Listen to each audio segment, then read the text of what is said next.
Good morning everyone, welcome you all. कैसे हैं आप सभी लोग? Good morning, good morning, good morning. चलिए दोस्तों, जय हिंद, जय हिंद, जय हिंद। क्या ऑडियो वीडियो एकदम परफेक्ट है? चलो दोस्तों, हम बजट के बारे में डिस्कशन कर रहे थे अपनी क्लास में, और हम बजट के उस सेशन को आगे बढ़ाते हैं। Good morning, good morning.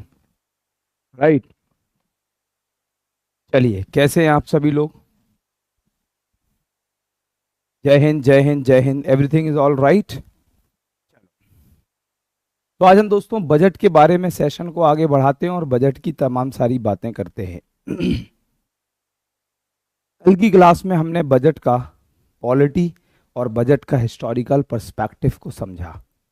आज के इस सेशन में हम बजट के इकोनॉमी के पर्सपेक्टिव को देखेंगे, बजट के इकोनॉमी के पॉइंट ऑफ व्यू से समझेंगे, और बहुत ही इंटरेस्टिंग इस टॉपिक को बनाने का मैं एक प्रयास करूंगा। और बस आपको ध्यान से मेरी बातों को सुनना है और आप लोगों को सारी चीज़ें समझ में आने लग रही होंगी। राइट।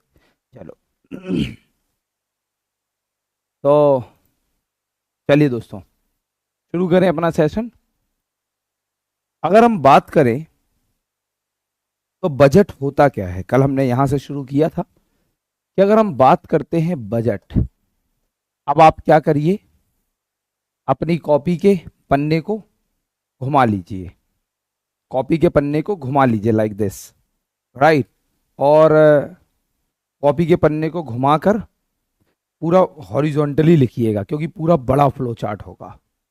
तो अगर हम बात करें बजट, तो बजट दो चीजों से संबंधित होता है। पहला,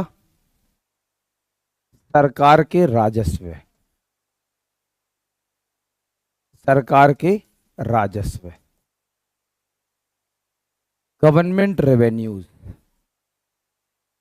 बजट में सरकार बात करती है कि पूरे साल भर सरकार के पास जो राजस्व है, सरकार के पास जो इनकम है, वो कहां कहां से आएगी। और दूसरे पार्ट में बजट डिस्कस करता है सरकार के व्यय, सरकार के व्यय, दैट इज गवर्नमेंट एक्सपेंडिचर्स। कहां कहां से पैसा आएगा और कहां कहां पैसा जाएगा, इन दो चीजों का डिस्कशन कहलाता है बजट। अगर हम बात करें तो बजट, अगर हम बात करें, एक एक मिनट दो मुझे।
तो दोस्तों, बजट में दो बातें होती हैं कि सरकार के पास पैसा,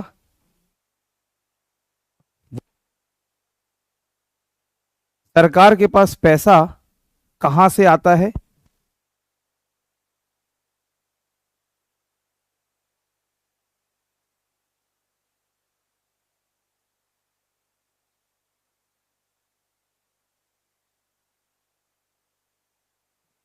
दोस्तों, यहां पर सरकार दो चीजों के बारे में बात करता है कि कहां से पैसा आएगा और कहां पैसा जाएगा। ठीक है, अब बिल्कुल फोकस होके सुनेंगे।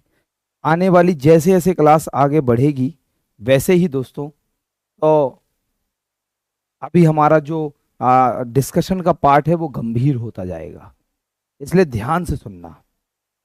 अब सरकार के राजस्व कहां कहां से आते हैं, आज मैं पूरा का पूरा डिस्कशन करूंगा। और सरकार अपने खर्चे कहाँ कहाँ करती है, इसका पूरा डिस्कशन होगा। अगर हम बात करें, देखो दोस्तों, अगर हम बात करें कि सरकार के पास पैसा कहाँ कहाँ से आता है, और फिर हम बात करेंगे पैसा कहाँ कहाँ जाता है। आज हम इस पूरे के पूरे डिस्कशन में बहुत सारी बातें करेंगे, बहुत सारे नए नई नई लाइक नए नए शब्द आएंगे, तमाम सारी चीजें आपको मिलेंगी। तो दोस्तों, सरकार के राजस्व जो हैं वो दो प्रकार के हैं।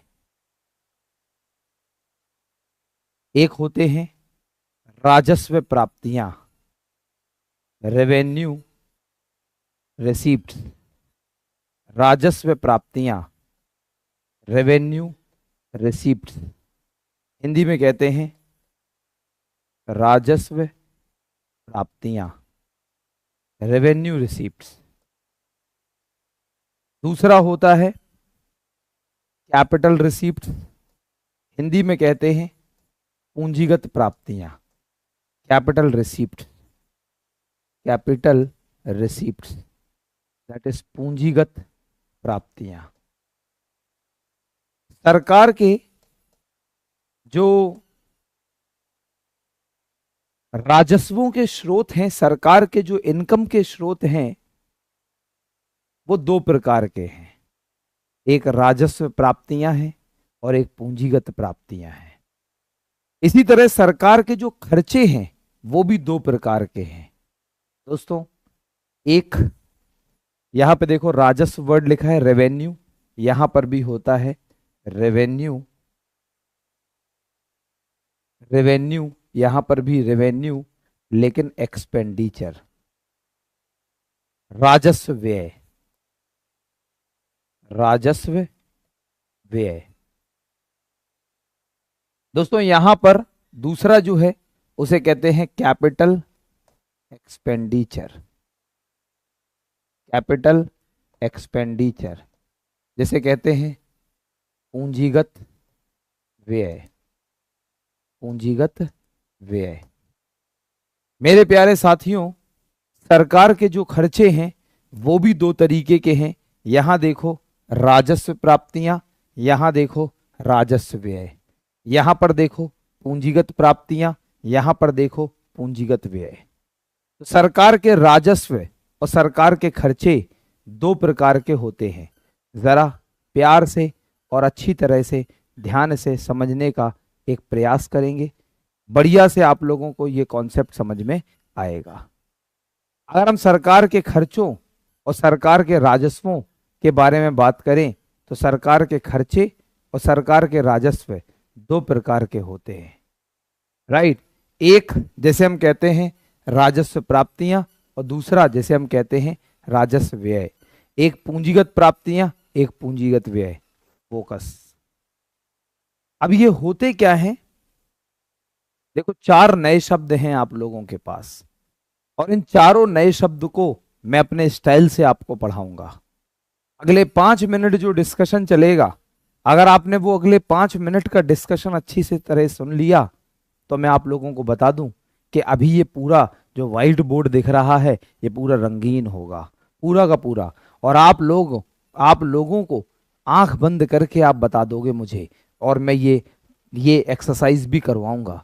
मतलब जब ये पूरा पढ़ाऊंगा आप आंख बंद करेंगे, मैं सवाल पूछूंगा, आप जवाब दे देंगे बिना देखे। एग्जाम में क्वेश्चन क्या आता है पहले वो समझ लो। एग्जाम में क्वेश्चन आता है, मान लो कोई भी एक शब्द, ये सरकार की कौन सी प्राप्तियां हैं, तो आपको पता होना चाहिए। दूसरा, इनमें से कौन सा सरकार का एक राजस्व व्यय है, तो आपको पता होना चाहिए कौन सा है। तो दोस्तों पहले हम बात करेंगे कि ये होते क्या हैं, फिर हम बात करेंगे इनमें क्या क्या होता है। मतलब पहले बात करेंगे कि राजस्व प्राप्तियों का मतलब क्या है, और फिर बात करेंगे कौन कौन सी सरकार की जो रेवेन्यूज हैं, राजस्व हैं, वो राजस्व प्राप्तियां कहलाती हैं। इस मोड में पढ़ेंगे, जरा ध्यान से देखना। अगर हम बात करें तो देखो, अगर हम बात करेंगे तो देखिए, अगर क्या होता है, पहले आप इन चार शब्दों को देखिए, दो शब्दों को देखिए। एक होता है एसेट्स, परिसंपत्तियां, और एक होता है लायबिलिटीज, देता। एक होता है एसेट्स, परिसंपत्तियां, और एक होता है लायबिलिटीज, देता। दोस्तों एसेट्स एंड लायबिलिटीज, अगर हम बात करें एसेट्स एंड लायबिलिटीज, तो एक होता है परिसंपत्तियां और एक होता है देता। इनके बारे में मैं आपको बहुत अच्छे से बता चुका हूं कि जो जाए और पैसा आए दैट इज एसेट्स, जो जाए और पैसा भी जाए दैट इज लायबिलिटीज। याद करो आप लोग। दोस्तों सभी मोड़ा का होत एसेट होत अपने माँ बाप के लाने, और मोड़िए लायबिलिटी होती। ऐसो हम कह नहीं रहे, ऐसो हमने तुम्हें समझाओ हो तो हमारी समाज का हाथ है, ऐसो हमारे समाज में जो ही सोचत। दोस्तों एसेट्स और लायबिलिटी मतलब सरल भाषा में समझा रखा है, आपका घर गाड़ी सोना चांदी आप लोगों के लिए एसेट्स हैं। आपका घर गाड़ी सोना चांदी आप लोगों के लिए एसेट्स हैं। इसी तरीके से अगर हम बात करें तो आपका घर गाड़ी सोना चांदी आप लोगों के लिए एसेट्स हैं, और आपने अगर बैंक से या अपने किसी दोस्त से या रिलेटिव से कोई पैसा उधार लिया है तो वो आप लोगों के लिए क्या है, लायबिलिटीज है। राइट ना दोस्तों, अब जरा ध्यान से समझेंगे, हम एसेट्स लायबिलिटी का चक्कर देखेंगे, और वो भी किसके साथ। एक मैं आप लोगों को संबंध बताऊंगा रेवेन्यू एंड एक्सपेंडिचर के साथ, रेवेन्यू एंड एक्सपेंडिचर के साथ। मैं आप लोगों को राजस्व और व्यय के साथ ये बात बताऊंगा, राजस्व और व्यय। अभी मैं आप लोगों को समझाने जा रहा हूं कि राजस्व और व्यय, राजस्व और व्यय के साथ साथ एसेट्स और लायबिलिटी का क्या संबंध है। राजस्व का और व्यय का एसेट्स और लायबिलिटी के साथ क्या संबंध है, जरा ध्यान से सुनेंगे कि एसेट्स और लायबिलिटी का संबंध राजस्व और व्यय के साथ कैसा होता है। बहुत ही बढ़िया तरीके से समझना है और सीखना है। देखो दोस्तों क्या बात है, समझो। तो आज मैं आप लोगों को सिखाता हूं दो पैसे कमाने के तरीके। राइट, आज मैं सिखाता हूं आप लोगों को दो पैसे कमाने के तरीके। आइए दोस्तों, दो पैसे कमाने के तरीके सीखिए। राइट, हाँ लिखते रहिए साथ में, और ये अलग पेज पे लिखना है अलग से। दो पैसे कमाने के तरीके सिखाता हूं। बोलो दोस्तों, सीखना चाहोगे? सोच रहे गुरुजी अभी तक कहाँ थे, यही सिखा देते, काय को पढ़ा बढ़ा रहे, हटाओ। और दोस्तों ऐसे तरीके जो आज ही आप यूज कर सकते हैं, अगर आज ही आप यूज करें तो आज ही आप इसको प्रयोग कर लेंगे। और मैं भी यूज करता हूं दोस्तों। पैसे कमाने के बिल्कुल सरल तरीकों में सबसे पहला तरीका है, सबसे पहला तरीका है दोस्तों, क्योंकि मैं तो इकोनॉमी का टीचर हूं, इकोनॉमी का हिंदी में मतलब है अर्थव्यवस्था, और अर्थ का मतलब होता है पैसा। तो अर्थ बराबर पैसा। दोस्तों पैसे की व्यवस्था, तो पहले व्यवस्था तो जब होगी जब कमाने में आपको सिखाऊंगा। तो अब यहां पर मैं अपने स्टूडेंट को दो बहुत शानदार पैसे कमाने के विधि भी सिखाता हूं। दोस्तों आज ही लो, आज ही लो, और दोस्तों आज ही लेकर और आज ही आप वो तरीका यूज कर सकते हो। दोस्तों आप लोग कहोगे वाह गुरुजी क्या आनंद दे दिया आपने। राइट, इसको अलग पन्ने पर लिख लो। राइट, उसके नीचे नहीं, ये फ्लो चार्ट, ये अलग पन्ना है, ये अलग पन्ने पे लिखो। दोस्तों दो पैसे कमाने के तरीके में सबसे पहला तरीका है बहुत ही सिंपल, और वो ये कि आपके ये रेवेन्यू, राजस्व और एसेट्स लायबिलिटी समझना कि आपके घर पे जो भी सोना है, चांदी है, धन है, जो भी सोना है, चांदी है, गाड़ी है, मकान है, जमीनें हैं, सब बेच डालो, सब बेच डालो, सब बेच दो। इसका मतलब आप अपने एसेट्स को कम कर लो, आपके पास रेवेन्यू आ जाएगा, राजस्व आ जाएगा। बताओ दोस्तों कैसा तरीका लगा? अगर आप अपने एसेट्स को, जो आपके पास घर है, गाड़ी है, उसे बेच दो, अपने एसेट्स को कम कर लो, आपके पास आएगा रेवेन्यू, आपके पास आएगा राजस्व। राइट, तो this is the very first तरीका है। राइट, मनीष गुप्ता कह रहे हैं घर वाले हमें बेच देंगे। राइट, दोस्तों this is the very first तरीका। कितना सरल तरीका है, घर है, गाड़ी है, बेच डालो। अगर आप बेचोगे तो आपके पास राजस्व जाएगा। राइट, तो अरे चलो, अच्छा चलो चलो चलो चलो दोस्तों, अगर पहला तरीका अच्छा नहीं लगा, सब लोग कितने सीरियस हो गए, गुरुजी कुछ ऐसा तरीका बताएंगे, आज तो गुरुजी ने दिन बना दिया, आज तो माला माल हो जाएंगे। राइट, चलो दोस्तों दूसरा तरीका बताते हैं, ध्यान से समझना। दूसरा तरीका बताते हैं, ध्यान से सुनना। और बहुत ही अच्छा तरीका, मजाक की बात नहीं है। चलो अब वो एक जना कह रहा मम्मी कूट देंगी पूजा श्रीवास्तव। दोस्तों चलो अब दूसरा तरीका, अब मजाक की बात नहीं, दूसरा तरीका बताते हैं कि मान लो आप घर गाड़ी सोना चांदी अपना ना बेच पाए, तो आप एक काम कर लो, आप दोस्तों अपने किसी दोस्त से किसी रिश्तेदार से कुछ पैसा उधार ले आओ, अपनी लायबिलिटीज को बढ़ा लो। अपने दोस्त से रिश्तेदार से कुछ पैसा उधार लिया, अड़ोसी से पड़ोसी से, दोस्तों लायबिलिटीज बढ़ा लो, पैसा आ जाएगा। और जब तक मत बताना जब तक वो घर पे आकर तुम्हारे बापू को ना बता दे कि तुम्हारे मोड़ा ने, तो तुम्हारी मोड़ी ने हमसे पैसा लए हैं और दे नहीं रही। दोस्तों these are the two methods of income. बोलो कैसा लगा।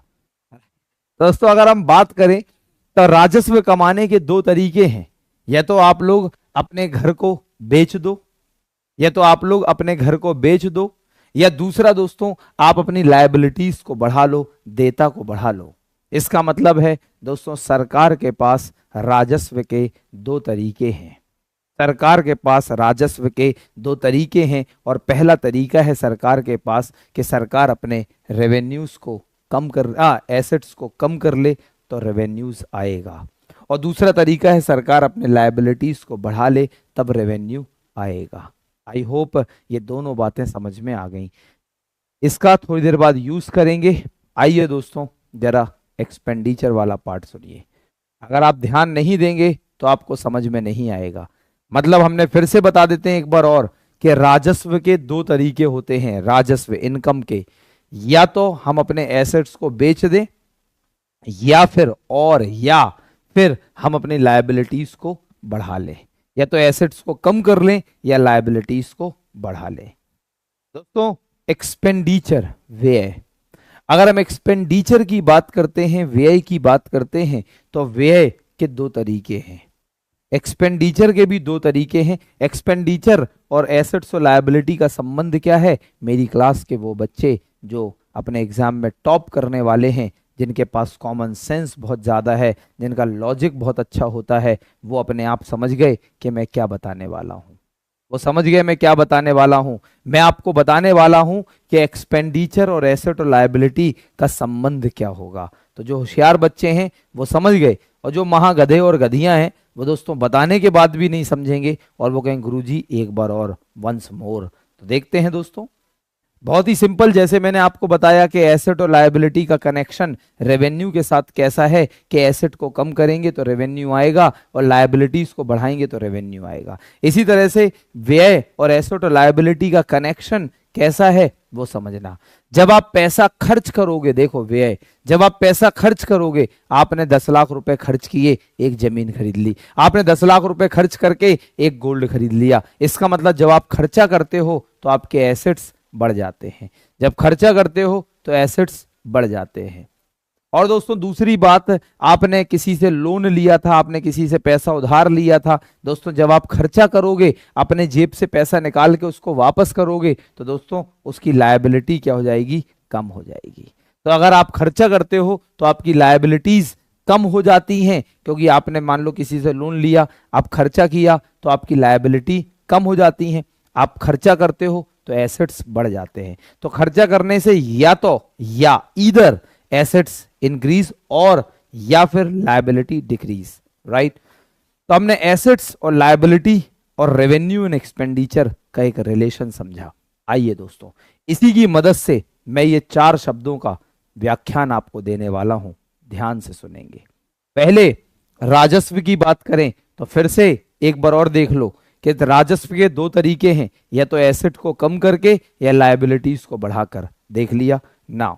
अब राजस्व प्राप्तियां क्या होता है दोस्तों? तो राजस्व प्राप्तियां किसे कहते हैं? ध्यान से सुनना। तो राजस्व प्राप्तियों का मतलब है सरकार के वो राजस्व जहां से सरकार के पास इनकम तो आएगी, लेकिन वो इनकम जो आएगी, जो सरकार के पास इनकम आएगी, उससे सरकार के ना तो एसेट्स कम होते हैं, फिर से देख लो, एसेट्स कम, ना तो सरकार के एसेट्स कम होते हैं, एवं और, ये और है, एवं नहीं है और है, या ना तो सरकार की लायबिलिटीज बढ़ती हैं, ये वाला लायबिलिटीज बढ़ती हैं।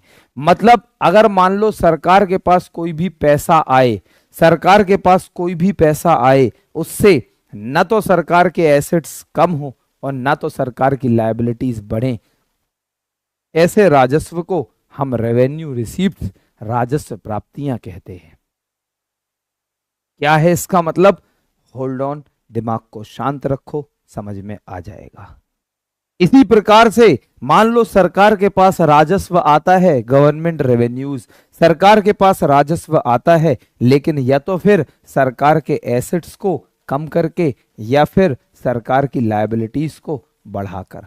दोस्तों यहां पे मैं कर रहा हूं क्रॉस, ये नहीं होता, यहां कर रहा हूं टिक। इसका मतलब है दोस्तों ये, अर्थात यदि मान लो सरकार के पास कोई भी इनकम आए और वो इनकम से सरकार के न तो एसेट्स कम हो और ना लायबिलिटी बढ़े, एसेट्स और लायबिलिटी पर कोई प्रभाव न डाले वो राजस्व, तो उसे कहेंगे रेवेन्यू रिसीप्ट्स, राजस्व प्राप्तियां।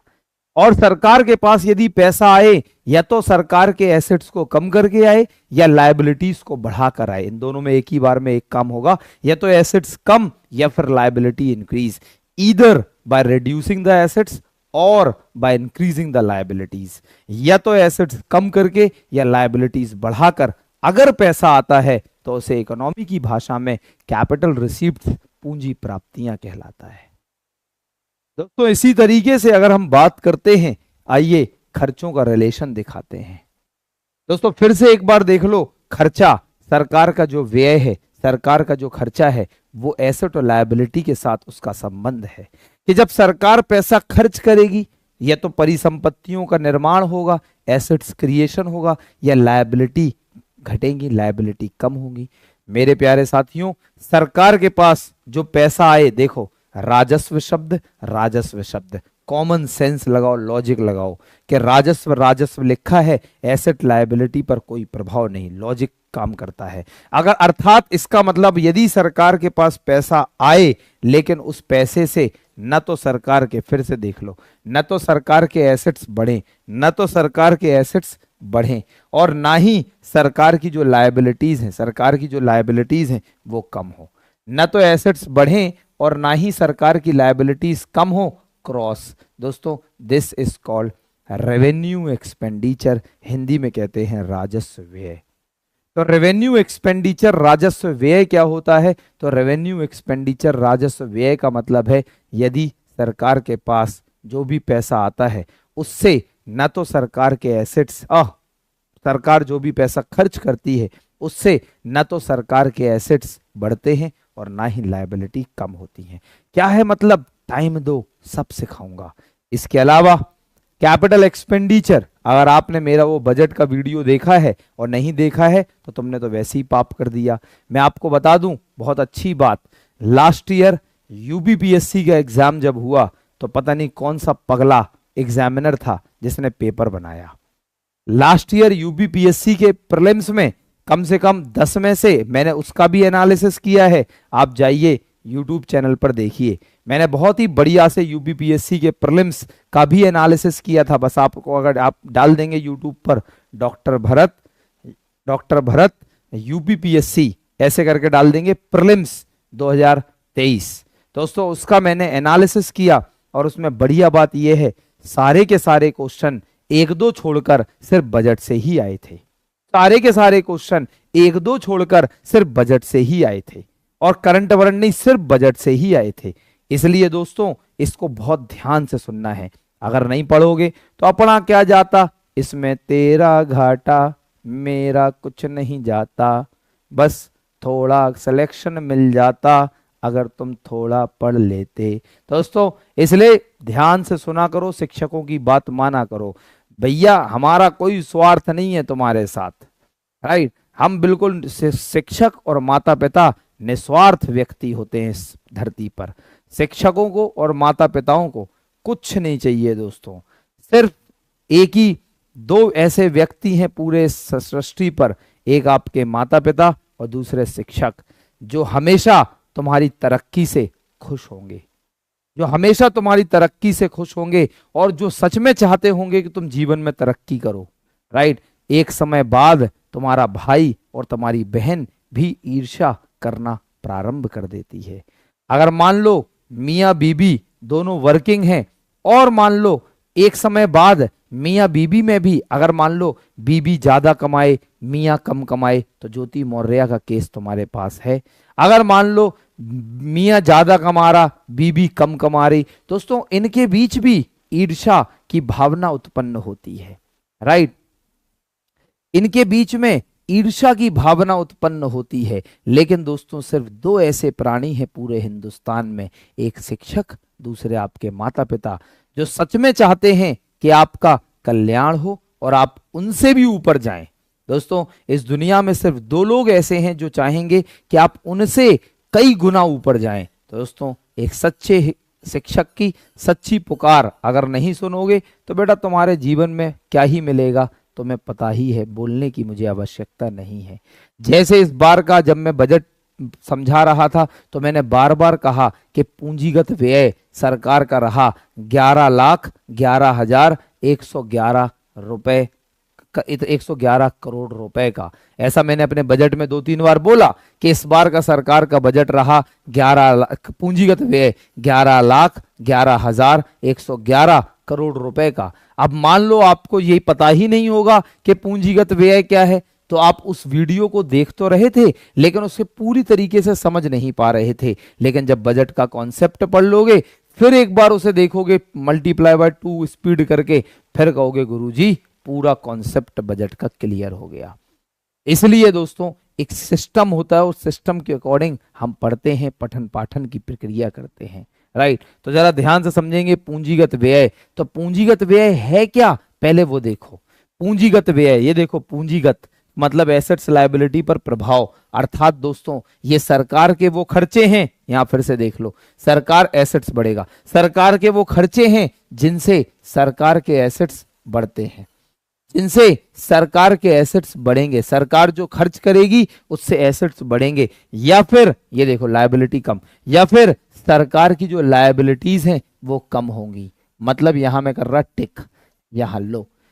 अर्थात यदि मान लो सरकार ने कोई ऐसा पैसा खर्च किया, सरकार ने कोई ऐसा पैसा खर्च किया कि जिससे सरकार के परिसंपत्तियों का निर्माण हो गया, एसेट्स का क्रिएशन हो गया, या लायबिलिटीज सरकार की कम हो गई, तो दोस्तों वे सारे खर्चे सरकार के पूंजीगत व्यय के अंतर्गत आते हैं, राइट। दोस्तों एक और आगे चलो, जो सरकार की राजस्व प्राप्तियां हैं, तबाही तो मचाएंगे ही ना टॉपिक में, जो सरकार की राजस्व प्राप्तियां हैं ये फर्दर सरकार ने 2 प्रकार की बांट रखी हैं। एक सरकार कहता है टैक्स रेवेन्यू रिसीप्ट्स, पहले ही मैंने कहा था कॉपी को घुमा के बनाइए, टैक्स रेवेन्यू रिसीप्ट्स, हिंदी में कहते हैं कर राजस्व प्राप्तियां, कर राजस्व प्राप्तियां, कर राजस्व प्राप्तियां।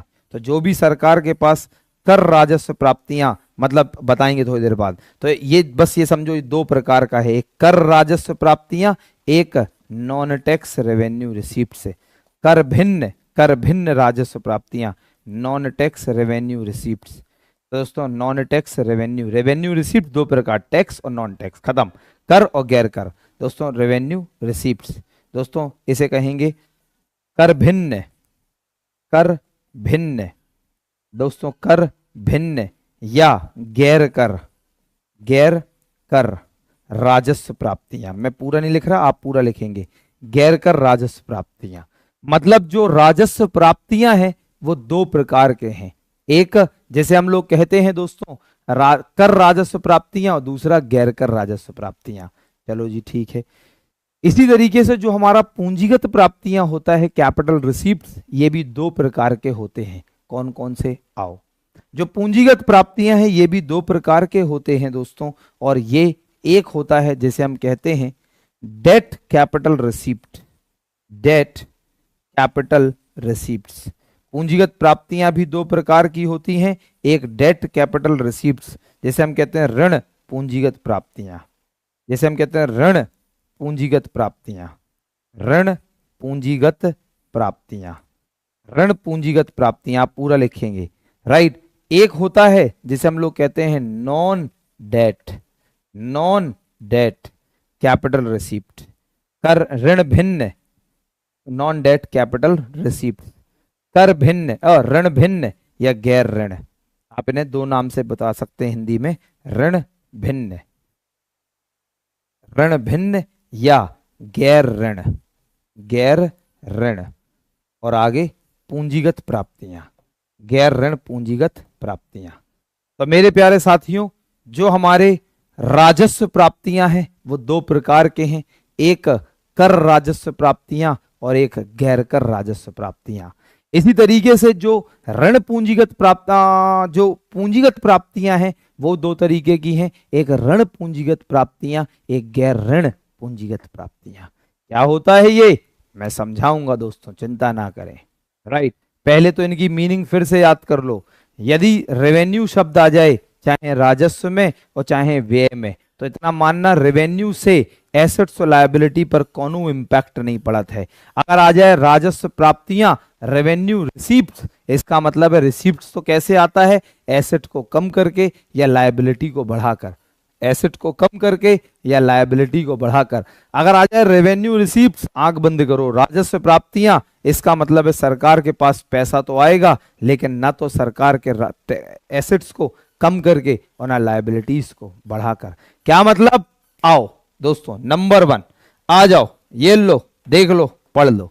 दोस्तों सभी प्रकार के कर, इंग्लिश में लिख लीजिए, मैं लिखूंगा नहीं, ऑल टाइप्स ऑफ टैक्सेस, सभी प्रकार के कर, ऑल टाइप्स ऑफ टैक्सेस। कौन कौन से कर होते हैं वो आज शाम को टैक्सेशन में देखेंगे, लेकिन फिलहाल ऑल टाइप्स ऑफ टैक्सेस, सभी प्रकार के कर।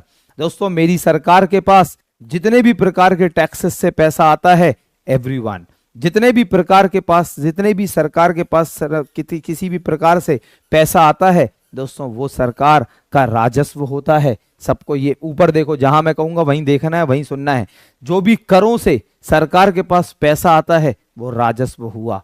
लेकिन जो कर से राजस्व आता है, कमेंट बिल्कुल नहीं करने, सिर्फ अपने वहीं जवाब देने हैं, वहीं से मैं सुनता रहूंगा, मुझे फील होता रहेगा। सरकार के पास जो करों से, सभी प्रकार के करों से जो राजस्व आता है वो सरकार का रेवेन्यू रिसीप्ट, राजस्व प्राप्तियों के अंदर टैक्स रेवेन्यू रिसीप्ट कहलाता है, टैक्स रेवेन्यू रिसीप्ट कहलाता है। और मुझे बताइए, जो टैक्सेस से पैसा आया, जो करों से पैसा आया, क्या वो एसेट को कम करके आया? नहीं।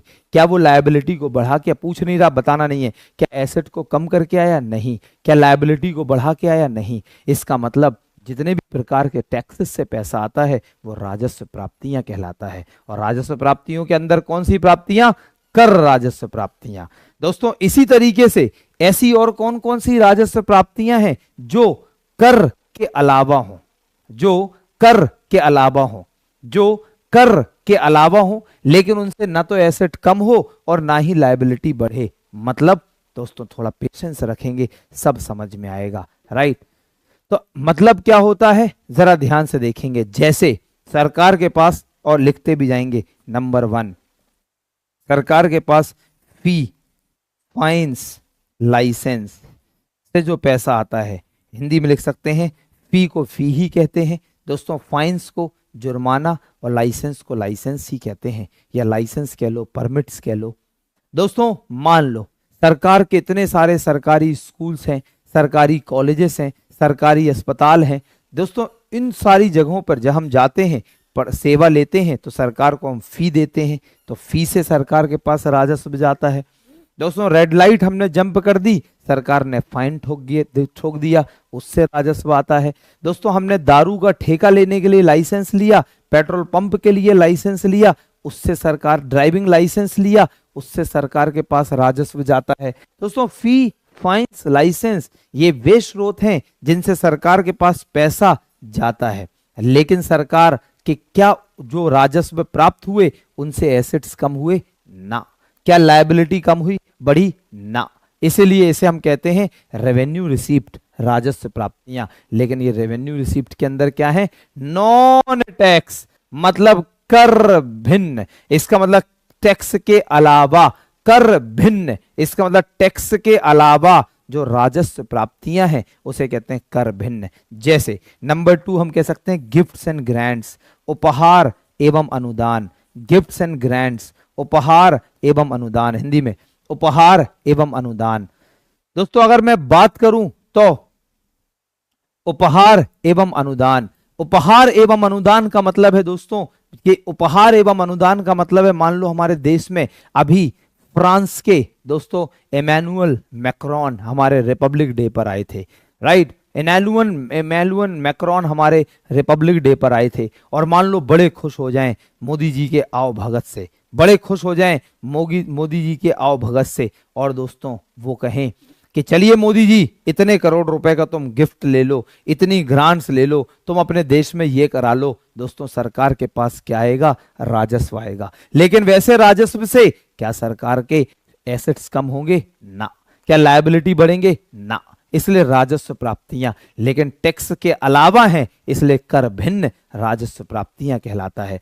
दोस्तों मेरे सरकार की बहुत सारी सरकारी कंपनियां हैं, मेरे सरकार की बहुत सारी सरकारी कंपनियां हैं जिन्हें हम कहते हैं पीएसयूज। तो इनकम फ्रॉम पीएसयूज आप लिख सकते हैं, पीएसयूज से आय, इनकम फ्रॉम पीएसयूज या इनकम ऑफ पीएसयूज, पीएसयूज की आय ऐसे भी लिख सकते हैं, income from PSUs, income of PSUs.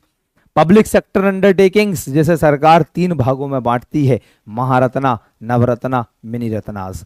दोस्तों महारत्नाज, नवरत्नाज, मिनी रत्नाज, जितनी सारी भेल, गेल, सेल, ओएनजीसी, एनटीपीसी, सीआईएल, आईओसीएल, बीपीसीएल, फलाना ढिमाका, इतनी सारी सरकारी कंपनियां हैं दोस्तों। या बैंक में चले जाओ तो PSBs, public sector banks, Allahabad Bank, Andhra Bank, Bank of Baroda, Bank of India, Bank of Maharashtra and blah blah blah blah blah blah ब्ला।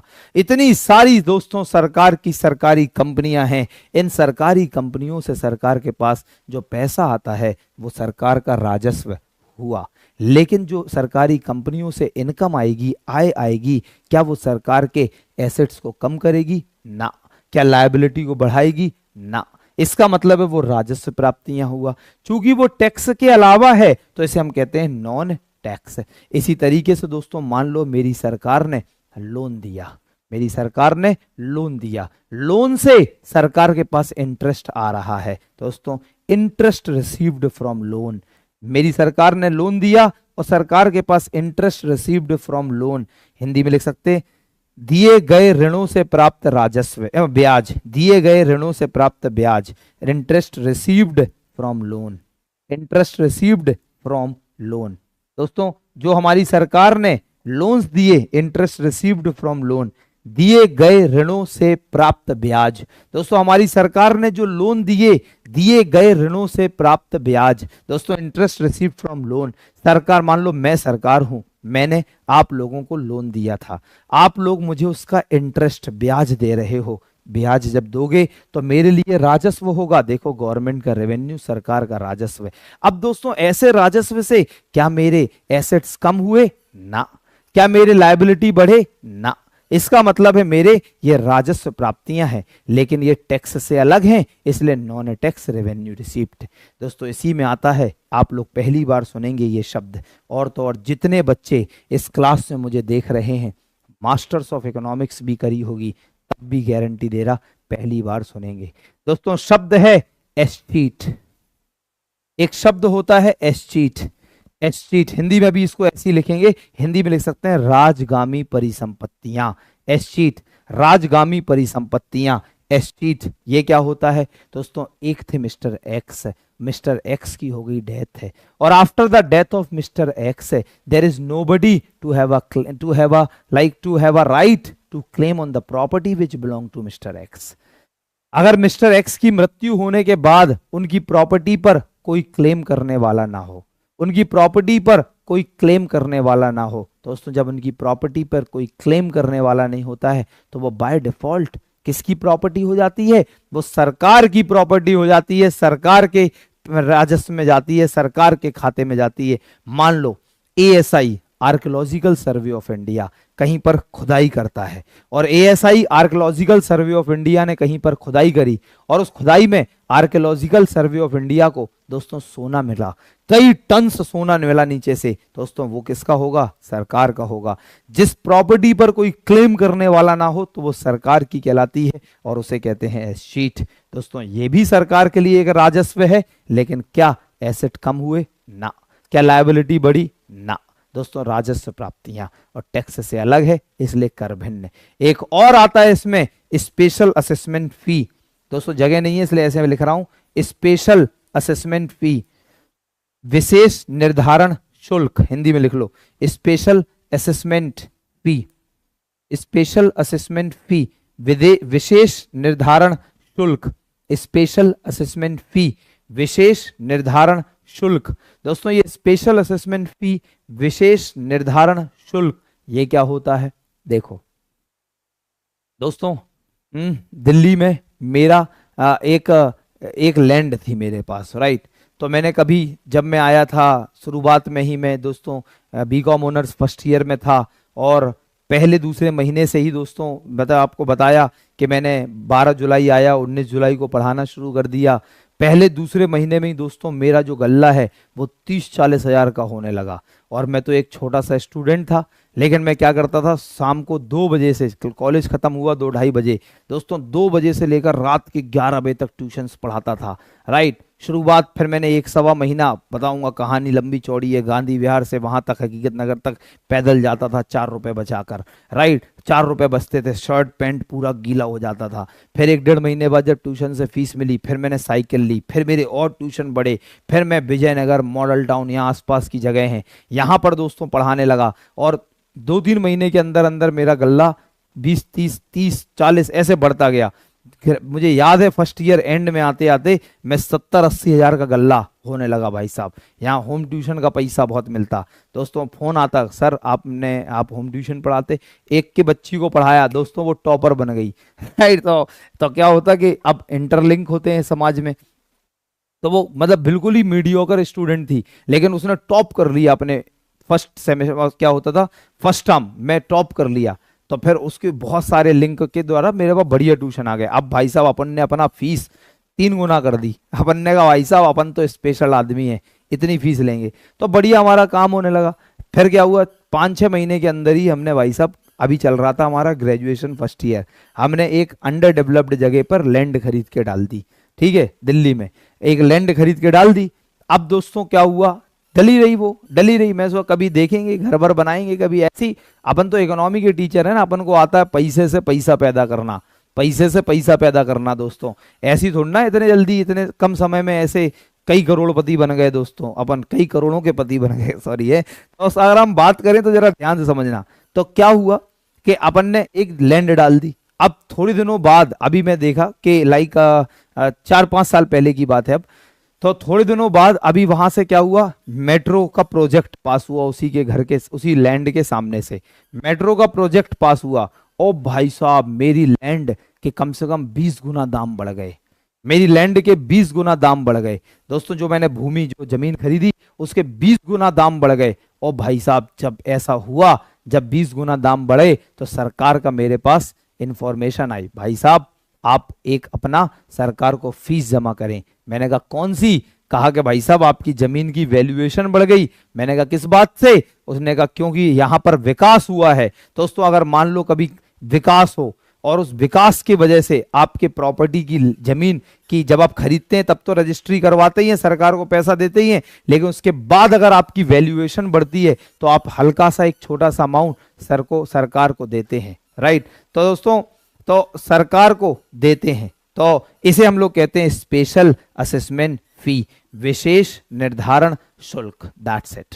तो व्हाट इज विशेष निर्धारण शुल्क? मुझे लगा आप लोग समझ गए, राइट। मुझे लगा आप लोग समझ गए। ये विशेष निर्धारण शुल्क क्या होता है? स्पेशल असेसमेंट फी। तो जब कोई विकास होता है और उसमें सरकार को उसके कारण जो वैल्यूएशन बढ़ती है, मूल्यांकन बढ़ता है, तो उसे कहते हैं स्पेशल असेसमेंट फी, विशेष निर्धारण शुल्क। दोस्तों ये सारे के सारे सरकार के रेवेन्यू रिसीप्ट्स हैं, राजस्व प्राप्तियां हैं। इनको मैं भी थोड़ी देर बाद और दूसरे स्टाइल से यूज करूंगा, बस आप ध्यान से सुनते जाएं। चलिए आते हैं कैपिटल रिसीप्ट पर आते हैं। फिर से एक बार इनकी मीनिंग देखो। कैपिटल रिसीप्ट क्या होता है? पूंजीगत प्राप्तियां क्या होती हैं? कैपिटल रिसीप्ट का मतलब है कि सरकार के पास पैसा तो आएगा, राजस्व तो आएगा, लेकिन वो पैसा या तो एसेट को कम करके आएगा या वो पैसा लायबिलिटीज को बढ़ा के आएगा। सरकार के पास राजस्व तो आता है, लेकिन वो राजस्व या तो एसेट को कम करके आता है या लायबिलिटीज को बढ़ा के आता है। इसे हम लोग कहते हैं पूंजीगत प्राप्तियां, कैपिटल रिसीप्ट्स। मतलब देखो ये दो तरीके की हैं दोस्तों, इसे हम लोग कहते हैं दोस्तों, दो तरीके की हैं, इसे हम लोग कहते हैं डेट कैपिटल रिसीप्ट और दूसरा है दोस्तों non debt capital receipt, right. इसे हम कहते हैं पूंजीगत पूंजीगत ऋण पूंजीगत प्राप्तियां और दूसरा है गैर ऋण पूंजीगत प्राप्तियां। तो मेरे प्यारे साथियों जरा ध्यान से सुनना दोस्तों, इसे हम लोग बोलते हैं बोरोइंग्स, इसे हम लोग बोलेंगे बोरोइंग्स। इसके अंदर आता है बोरोइंग्स, हिंदी में लिख लो ऋण। बोरोइंग्स हिंदी में लिख लो ऋण।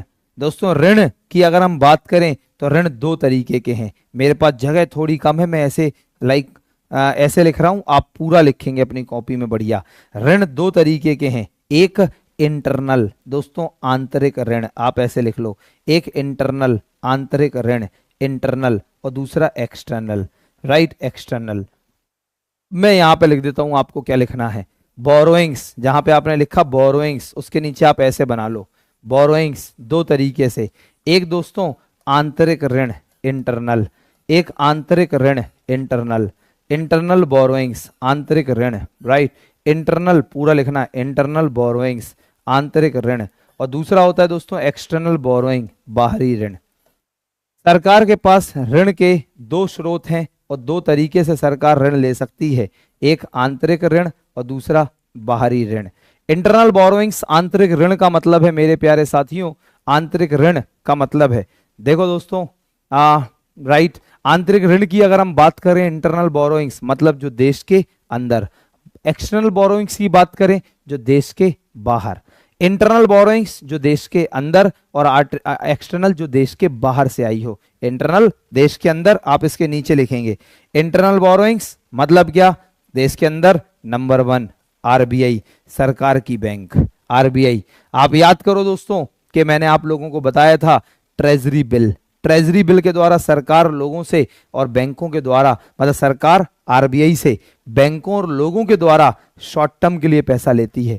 आप याद करो फाइनेंशियल मार्केट का मनी मार्केट, जिसमें मैंने बताया था WMA veg and means advances, आर्थोपाय अग्रिम। आप याद करो वित्तीय बाजार का टॉपिक मनी मार्केट, जिसके अंदर मैंने आप लोगों को बताया था एक और कैश मैनेजमेंट बिल सीएमबी। दोस्तों 91 डेज से कम, याद आ गया होगा आप लोगों को। तो treasury bill 91 days, 182 days, 364 days. दोस्तों ट्रेजरी बिल हो गया हमारा, इसके अलावा ट्रेजरी बिल के अलावा हमारा डब्ल्यूएमए हो गया, सीएमबी हो गया, और इन सब के जरिए दोस्तों, इन सब के अलावा हमारे देश की सरकार पब्लिक से बोरो करती है। भाई सार्वजनिक लोक ऋण पब्लिक से बोरो करती है, लोक ऋण, या आप पूरा लिखना पब्लिक बोरोइंग्स, लोक ऋण लिखना आप, लोक ऋण हिंदी में।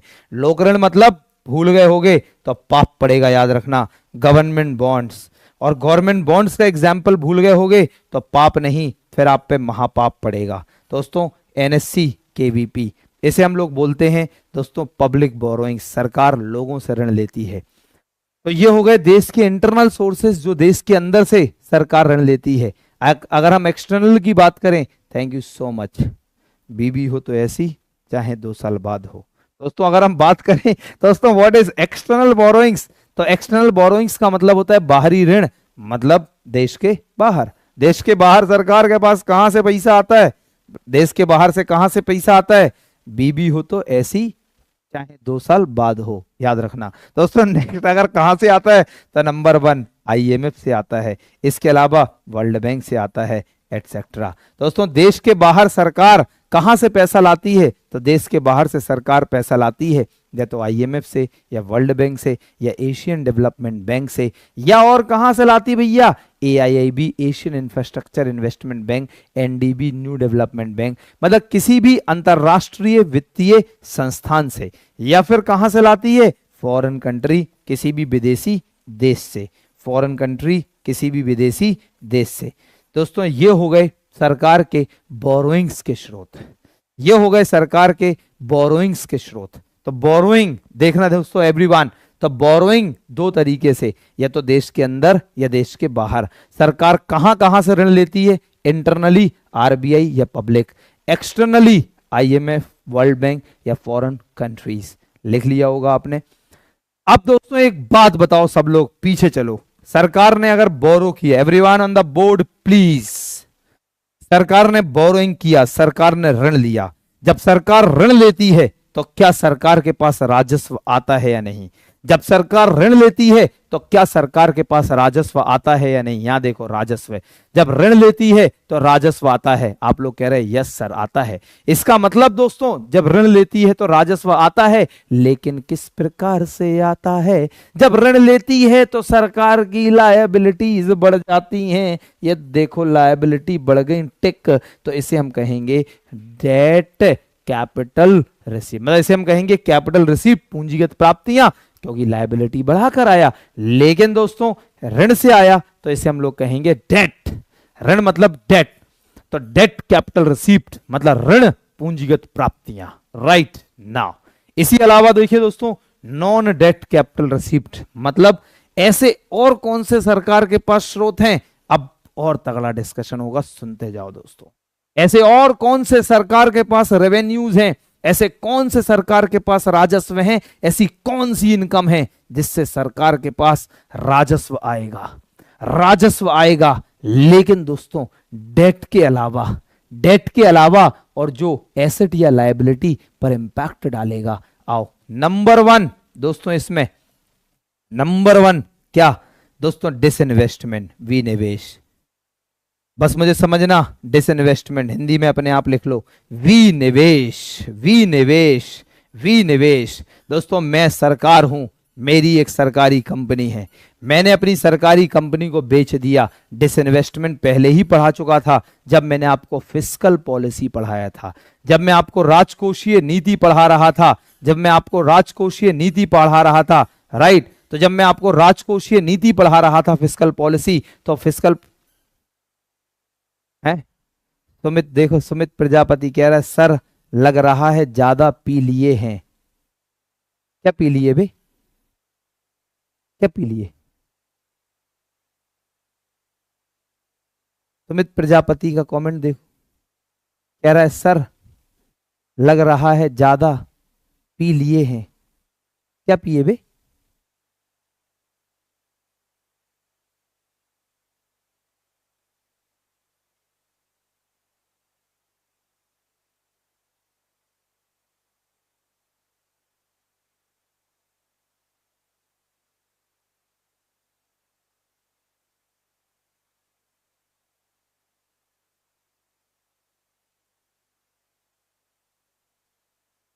जाओ तुम भी खुश रहो। नाउ तुम्हारे शब्द, तुम्हारे सेंटेंस, तुम्हारी परवरिश का रिफ्लेक्शन होता है। तुम्हारे जो शब्द हैं, तुम्हारे जो सेंटेंसेस हैं, वो तुम्हारी परवरिश का रिफ्लेक्शन होता है। बस एक लाइन में ही सब कुछ बोल दिया। अब जो समझना हो वो समझ लेना।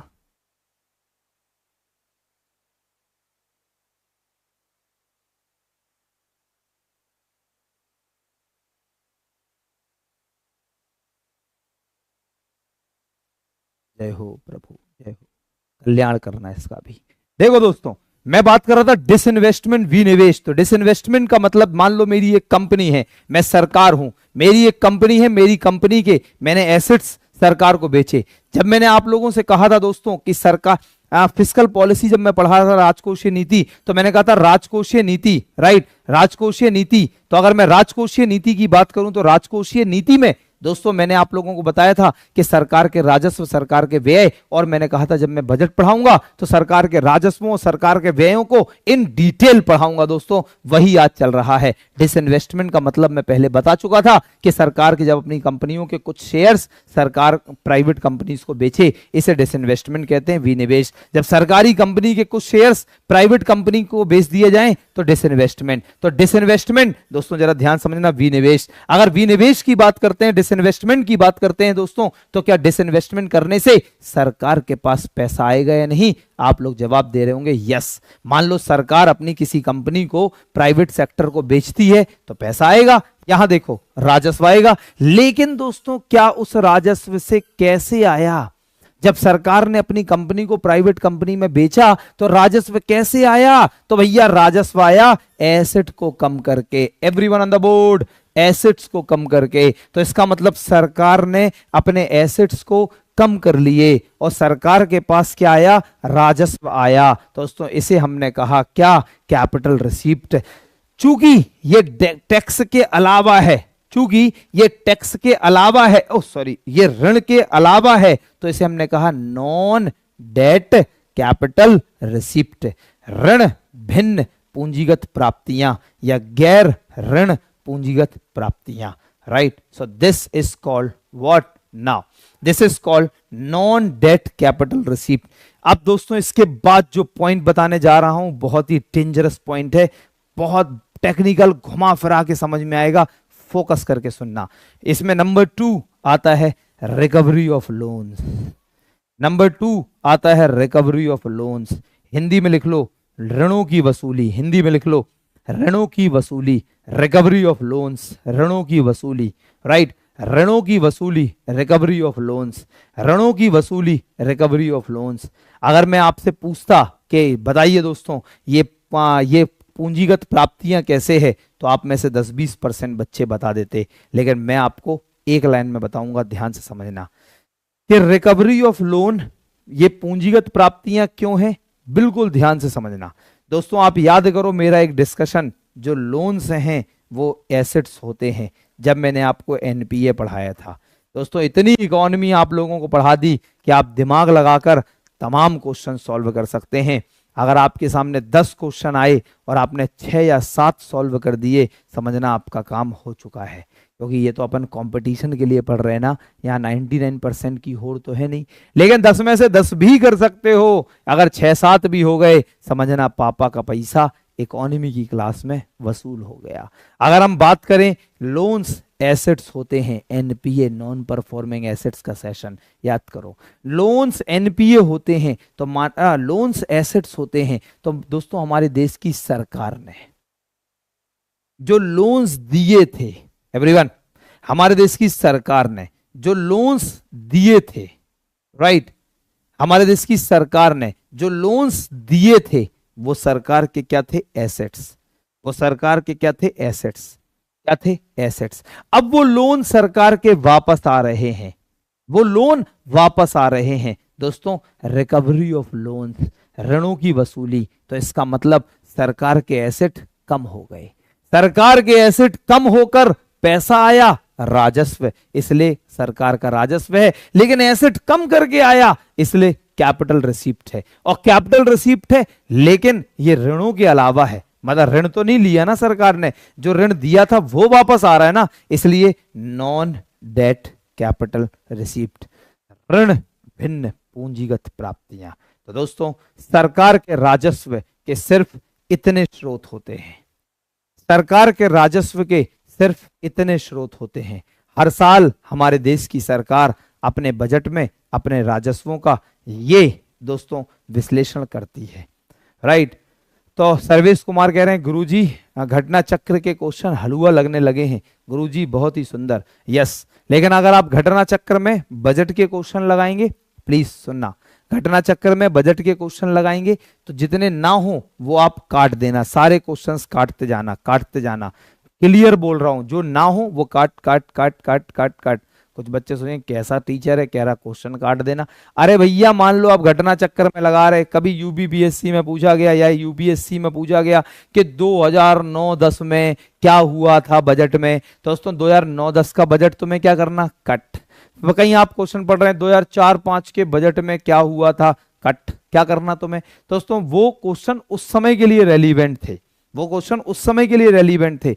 आज के लिए आपको ये से कहते हैं लॉजिक, इसे कहते हैं if you have a wonderful logic, दोस्तों it always help you in prelims, it always help you in mains, it always help you in interview. तो you guys must have a wonderful logic, तो logic के साथ जियो। अगर अब ये थोड़ा ना आपको सिखाऊंगा मैं कि जो मैं बता रहा, लेकिन तब भी कोशिश कर रहा कि अब आप लोग क्या पढ़ो, कॉन्सेप्ट जो मैं पढ़ा रहा प्लस करंट बजट, बस आपके क्वेश्चन बन गए ना। दोस्तों अगर हम बात करें तो दिस, और आप लोग जरूर बजट का वीडियो देखो, उसी से क्वेश्चन फंसेगा। और मैं कह दूं आपसे, जो मैंने वीडियो बनाया 3 से 4 क्वेश्चन दोस्तों उसी 2 घंटे के सेशन से आएंगे, पढ़ के जाना ईमानदारी से। और सबसे ज्यादा क्या अभी बताऊंगा आज की। और अच्छी बात क्या है, आप देखो कल के जो क्वेश्चन जो वो थी पीडीएफ, वो आप लोगों को आज अपलोड हो गई होगी, चेक कर लो। अपलोड हो गई होगी या क्लास के बाद हो जाएगी, क्योंकि कल रात में तो टीम बैठी नहीं रहती रात में। तो दोस्तों मैंने उसमें जो बजट पढ़ाया था यूट्यूब पर, उसका दोस्तों मैंने पीडीएफ भी दे दिया आप लोगों को पूरा का पूरा। तो आप उस पीडीएफ को अच्छी तरह एनालिसिस करें, अच्छी तरह पढ़ें, क्वेश्चन वहीं से टकराएंगे। राइट नाउ तो दोस्तों ये हो गए राजस्व। चलो बिना टाइम वेस्ट करे जल्दी से बात कर लेते हैं सरकार के व्यय की। अब सरकार जो पैसा खर्च करती है वो कहां कहां करती है, ध्यान से समझना। सरकार जो पैसा खर्च करती है वो कहां कहां करती है, जरा ध्यान से समझना, बहुत ही इंटरेस्टिंग, बहुत ही इंपॉर्टेंट है। सरकार जो पैसा खर्च करती है, राइट, तो दोस्तों वो कहां कहां करती है वो समझिए। तो सरकार अपना पैसा खर्च करती है, राजस्व व्ययों की बात कर रहे हैं, तो सरकार पैसा खर्च करती है कहां कहां दोस्तों। इसमें आता है, आप ऐसे लिख सकते हैं, number 1 old age pension, Hindi में लिख लो वृद्धावस्था पेंशन, ओल्ड एज पेंशन, वृद्धावस्था पेंशन। नंबर 2 स्कॉलरशिप, छात्रवृत्ति, स्कॉलरशिप, छात्रवृत्ति। और लिख लो नंबर 3 अनएम्प्लॉयमेंट अलाउंसेस, बेरोजगारी भत्ते, अनएम्प्लॉयमेंट अलाउंसेस, बेरोजगारी भत्ते, अनएम्प्लॉयमेंट अलाउंसेस, बेरोजगारी भत्ते। दोस्तों और कहाँ कहाँ सरकार खर्च करती है, सरकार खर्च करती है सब्सिडीज, हिंदी में भी इसे कहते हैं सब्सिडीज। और कहाँ कहाँ सरकार खर्च करती है, वृद्धावस्था पेंशन, छात्रवृत्ति, बेरोजगारी भत्ते, सब्सिडीज। आराम से लिखते जाओ। और सरकार कहाँ कहाँ खर्च करती है दोस्तों, सेना के लोगों पर, सेना के लोगों पर, सेना के लोगों पर। इंग्लिश में लिख लो डिफेंस पर्सनल्स, डिफेंस पर्सनल्स। दोस्तों जरा मुझे बताइए कि सरकार ये जो पैसा खर्च कर रही है, वृद्धावस्था pension, scholarship, unemployment allowances, subsidies, ये तो ऊपर वाले आपको समझ में वैसे ही आ गए भैया कि इनसे सरकार का जो खर्चा, तो एवरीवन फोकस,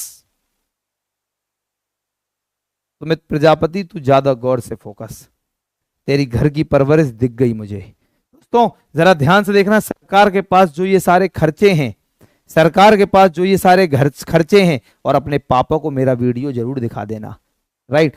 ये सारे सरकार के खर्चे हैं, लेकिन इन खर्चों से सरकार के खर्चे तो हो रहे हैं, तो ये ऊपर आ गया, ये ऊपर आ गया सरकार के व्यय। लेकिन इन खर्चों से क्या सरकार के एसेट्स बढ़े, कोई एसेट नहीं बढ़े। क्या सरकार की लायबिलिटी कम हुई, कोई लायबिलिटी कम नहीं हुई। दोस्तों दिस इज कॉल्ड सरकार के व्यय। वो देखो कोई गधा है बिमल कुमार, कह रहा पीडीएफ कहां से मिलेगी। अबे मैंने कहा कल की क्लास में मैंने जो अपलोड करवा दी, कल की क्लास की ही वीडियो, पीडीएफ नहीं मिलती रोज की क्लास की, उसी में वो बजट की पीडीएफ भी अपलोडेड हो गई। क्योंकि दोस्तों मैंने आपको कल बजट नहीं दिखाया था, उसी में मैंने वो पीडीएफ भी दे दी। देख गधा कह रहा कहां से मिले, लॉजिक है ही नहीं बच्चों के पास आजकल ना। कह रहा पीडीएफ कहां से मिलेगी, अबे पीडीएफ कहां मिलती, तेरे क्लास में, क्लास का सेक्शन है, बगल में नोट्स का सेक्शन है, उसमें पीडीएफ डली होती, वहीं मिलेगी।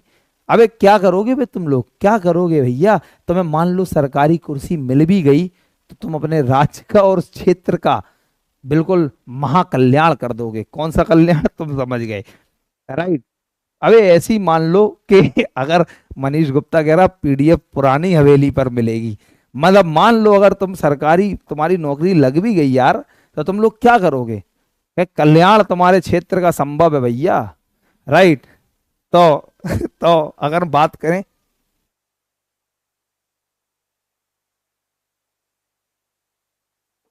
क्या होगा भैया तुम जैसे बच्चों का, राइट, क्या करोगे भाई। तुम्हें लगता होगा ये गुरु बहुत फालतू की बातें करता है बेटा, क्योंकि तुम्हें ऐसा आदमी मिला नहीं। भैया हमारे ऐसे ही टीचर थे, जिस बहू कभी कोई रही, अगर उसकी सास ने उसको सताया, तो दोस्तों वो जब सास बनेगी तो वो अपनी बहू को भी सताएगी, राइट। क्योंकि उसे तो ये लगता कि ऐसा ही हुआ होगा, ऐसा ही होता है। जैसे हमारी मम्मी की जो सास थी, मतलब हमारे पापा की मम्मी, उनने बहुत प्यार से रखा दोस्तों। तो हमारी मम्मी हमारी बहू, मतलब अपनी बहू मतलब हमारी वाइफ को बहुत प्यार से रखती है दोस्तों। तो ऐसे ही दोस्तों आप समझ गए, ये पूरा ये चक्र है। तो जब जो मौड़िए हैं, ध्यान सुनना, जो मौड़िए जब ब्याह करें, जैसे मेरी बहन अगर होती है तो नहीं, तो मैं उसकी बैकग्राउंड चेक करता, उसकी सास का, उसकी सास ने उसकी सास को क्या सताया था? दोस्तों अगर नहीं सताया तो मेरी बहन हमेशा खुश रहती। आप समझ गए दोस्तों, ऐसा जीवन का याद रखना। तो अगर हम बात करें, हाँ हाँ, ये बहुत इंटरेस्टिंग टर्म है, समझना, डिफेंस पर्सनल्स। तो मेरे प्यारे साथियों जरा ध्यान से देखिएगा, मैंने कहा ना लॉजिक, जीवन में सिर्फ एक ही चीज काम आती है, वो है लॉजिक। दोस्तों अगर बात करें सेना पर लोगों का व्यय, तो सेना पर लोगों लोगों का व्यय क्या है? सुनो, मानो पूरे विश्व में अंतरराष्ट्रीय पीस है। सुमित प्रजापति तू जरा गौर से सुन, और मैं कभी जीवन में पीता बीता नहीं हूं। मैं पीता हूं क्या? जूस। मैं पीता हूं क्या? दूध। मैं पीता हूं क्या दोस्तों? अच्छी चीजें, राइट। तो पीता बीता नहीं हूं मैं कभी, राइट। और पीता बीता नहीं हूं, ये सब क्या चीजें हैं भाई? क्या कर रहे तुम लोग हैं? बदतमीज, इतने हद तक कोई बदतमीज हो सकता है? सोचो, शिक्षक को नहीं छोड़ रहा, परमात्मा उसका क्या हाल करेगा उसे आज नहीं पता। जब हाल होगा तब बेहाली में याद आएगा, मैंने ये किया था। दोस्तों जरा ध्यान समझना, लेकिन परमात्मा इसका कुछ मत करना। दोस्तों जरा ध्यान समझना कि सेना के लोगों पर व्यय का मतलब है दोस्तों कि मान लो दोस्तों, अगर मैं बात करूं सेना के लोगों पर व्यय, कि पूरे विश्व में अंतरराष्ट्रीय शांति है, कोई भी देश किसी की सीमा पर नहीं घुस रहा, कोई भी देश किसी को नहीं छोड़ छेड़ रहा, कोई भी देश कुछ भी नहीं कर रहा, तो क्या हमारे देश की सरकार को रक्षा के इतने सारे डिफेंस पर्सनल्स, इतने सारे रक्षा के लोगों को रखने की आवश्यकता पड़ेगी? आप लोग कहोगे नहीं। इसका मतलब है दोस्तों क्या, कि अगर इतने सारे जो रक्षा के लोगों पर व्यय कर रहे हैं, इतने डिफेंस, आर्मी, मिलिट्री, सीआईएसएफ, फलाना ढिमाका, दोस्तों इतने लोगों पर जो सरकार व्यय कर रही है, इतने लोगों पर जो खर्चा कर रही है, मुझे बताइए वो क्या है? क्या क्या उससे एसेट बढ़ रहा है? आप कहेंगे नहीं गुरुजी। मैं कहूंगा क्या लायबिलिटी कम हो रही है? आप कहेंगे नहीं गुरुजी। इसका मतलब है दोस्तों ये हो गया। नेक्स्ट दोस्तों, कानून एवं प्रशासन, लॉ एंड ऑर्डर। कानून एवं प्रशासन, लॉ एंड ऑर्डर। कानून एवं प्रशासन, लॉ एंड ऑर्डर। प्रशासन दोस्तों, प्रशासन, अगर हम बात करें कानून एवं प्रशासन, प्रशासन देख लेना सही लिखा है नहीं, तो कानून एवं प्रशासन, लॉ एंड ऑर्डर। आप मुझे बताएं सारे के सारे मेरे छोटे भाई बहन, अगर मान लो हमारे देश की सरकार इतना सारा कानून एवं प्रशासन पर व्यय कर रही है, लॉ एंड ऑर्डर पर व्यय कर रही है, मतलब मान लो हमारे देश में, राइट ना, तो दोस्तों हमारे देश में तो अगर देखिए क्या है, श्रेया अमृत हैं, कह रही हैं सर मैंने गार्गी कॉलेज तो बहुत अच्छा कॉलेज है लड़कियों का, तो गार्गी कॉलेज डीयू से ग्रेजुएशन कंप्लीट की, बट आज लग रहा है सिर्फ 30-40% ही इकोनॉमिक्स पढ़ी थी, राइट। अपना स्टाइल है दोस्तों, किसी और को आता नहीं और अपना जाता नहीं, राइट। तो दोस्तों जरा ध्यान समझना, लॉ एंड ऑर्डर, खुश रहिए श्रेया। लॉ एंड ऑर्डर, कानून एवं प्रशासन, ये क्या होता भैया? दोस्तों मान लो भैया हमारे देश की सरकार इतने पुलिस वालों को पैसा दे रही, हमारे देश की सरकार इतने वकीलों को पैसा दे रही, इतने जजेस को पैसा दे रही, अगर मान लो हमारे देश में सब शांति होती, सब कुछ होता, तो क्या ये जरूरत पड़ती? तो इसका मतलब है दोस्तों क्या जो जो कानून मतलब पुलिस वालों को, वकीलों पर, जजों को जो सैलरी जा रही है, वो सरकार का खर्च तो है, ये देखो सरकार का व्यय, लेकिन क्या उससे सरकार के एसेट बढ़ रहे? नहीं। क्या लायबिलिटी कम हो रही? नहीं, राइट। इसी तरीके से हमारे देश की सरकार क्या कर रही है? नंबर 6 है ऋणों पर ब्याज भुगतान, ऋणों पर ब्याज भुगतान, इंग्लिश में लिखो इंटरेस्ट पेमेंट ऑफ लोन्स। ऋणों पर ब्याज भुगतान, इंटरेस्ट, ऋणों पर ब्याज भुगतान, interest payment of loan, interest payment of loan, ऋणों पर ब्याज भुगतान, मैंने शॉर्ट में लिखा भुगतान।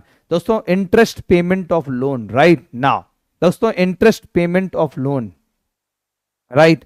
तो interest payment of loan, right. तो मुझे लग रहा है इंटरेस्ट पेमेंट ऑफ लोन क्या होता है? तो अब मुझे बताओ, सरकार ने एक लोन ले रखा है, जब सरकार लोन लेती है और उसका सरकार क्या करती है? इंटरेस्ट पेमेंट करती है। जब लोन लेती है तो उसका इंटरेस्ट पेमेंट करती है। तो जब इंटरेस्ट पेमेंट कर रही, मान लो लोन लिया है 10 करोड़, एग्जाम्पल लो 10 करोड़ का लोन लिया, सरकार की लायबिलिटी है 10 करोड़, उस पर सरकार हर साल 2-2 लाख 3-3 लाख का मान लो इंटरेस्ट दे रही है, ब्याज दे रही है, तो क्या एसेट का लायबिलिटी कम हुई? ना। तो दोस्तों इंटरेस्ट ना तो एसेट बढ़ा ना liability come, interest payment of loan. मुझे लग रहा है आप लोग समझ गए। दोस्तों आप नेक्स्ट लिख सकते हो salary to the government employ, सरकारी कर्मचारियों को वेतन, आप लिख लो आगे, मैं नहीं लिख रहा। सैलरी टू गवर्नमेंट एम्प्लॉय, दोस्तों चाहे वो अस्पताल में नर्सें हों, अस्पताल में डॉक्टर्स हों सरकारी, चाहे मान लो स्कूल के टीचर्स हों, कोई भी सरकारी कर्मचारियों को जो भी वेतन देती है वो भी दोस्तों सरकार का यहीं पर है, सरकार का यहीं पर। राइट नाउ दोस्तों वो भी सरकार का यहीं पर। नंबर 7, सरकारी कर्मचारियों पर व्यय, सरकारी कर्मचारियों की वेतन पर व्यय, expenditure on the salary of government employ, सरकारी कर्मचारियों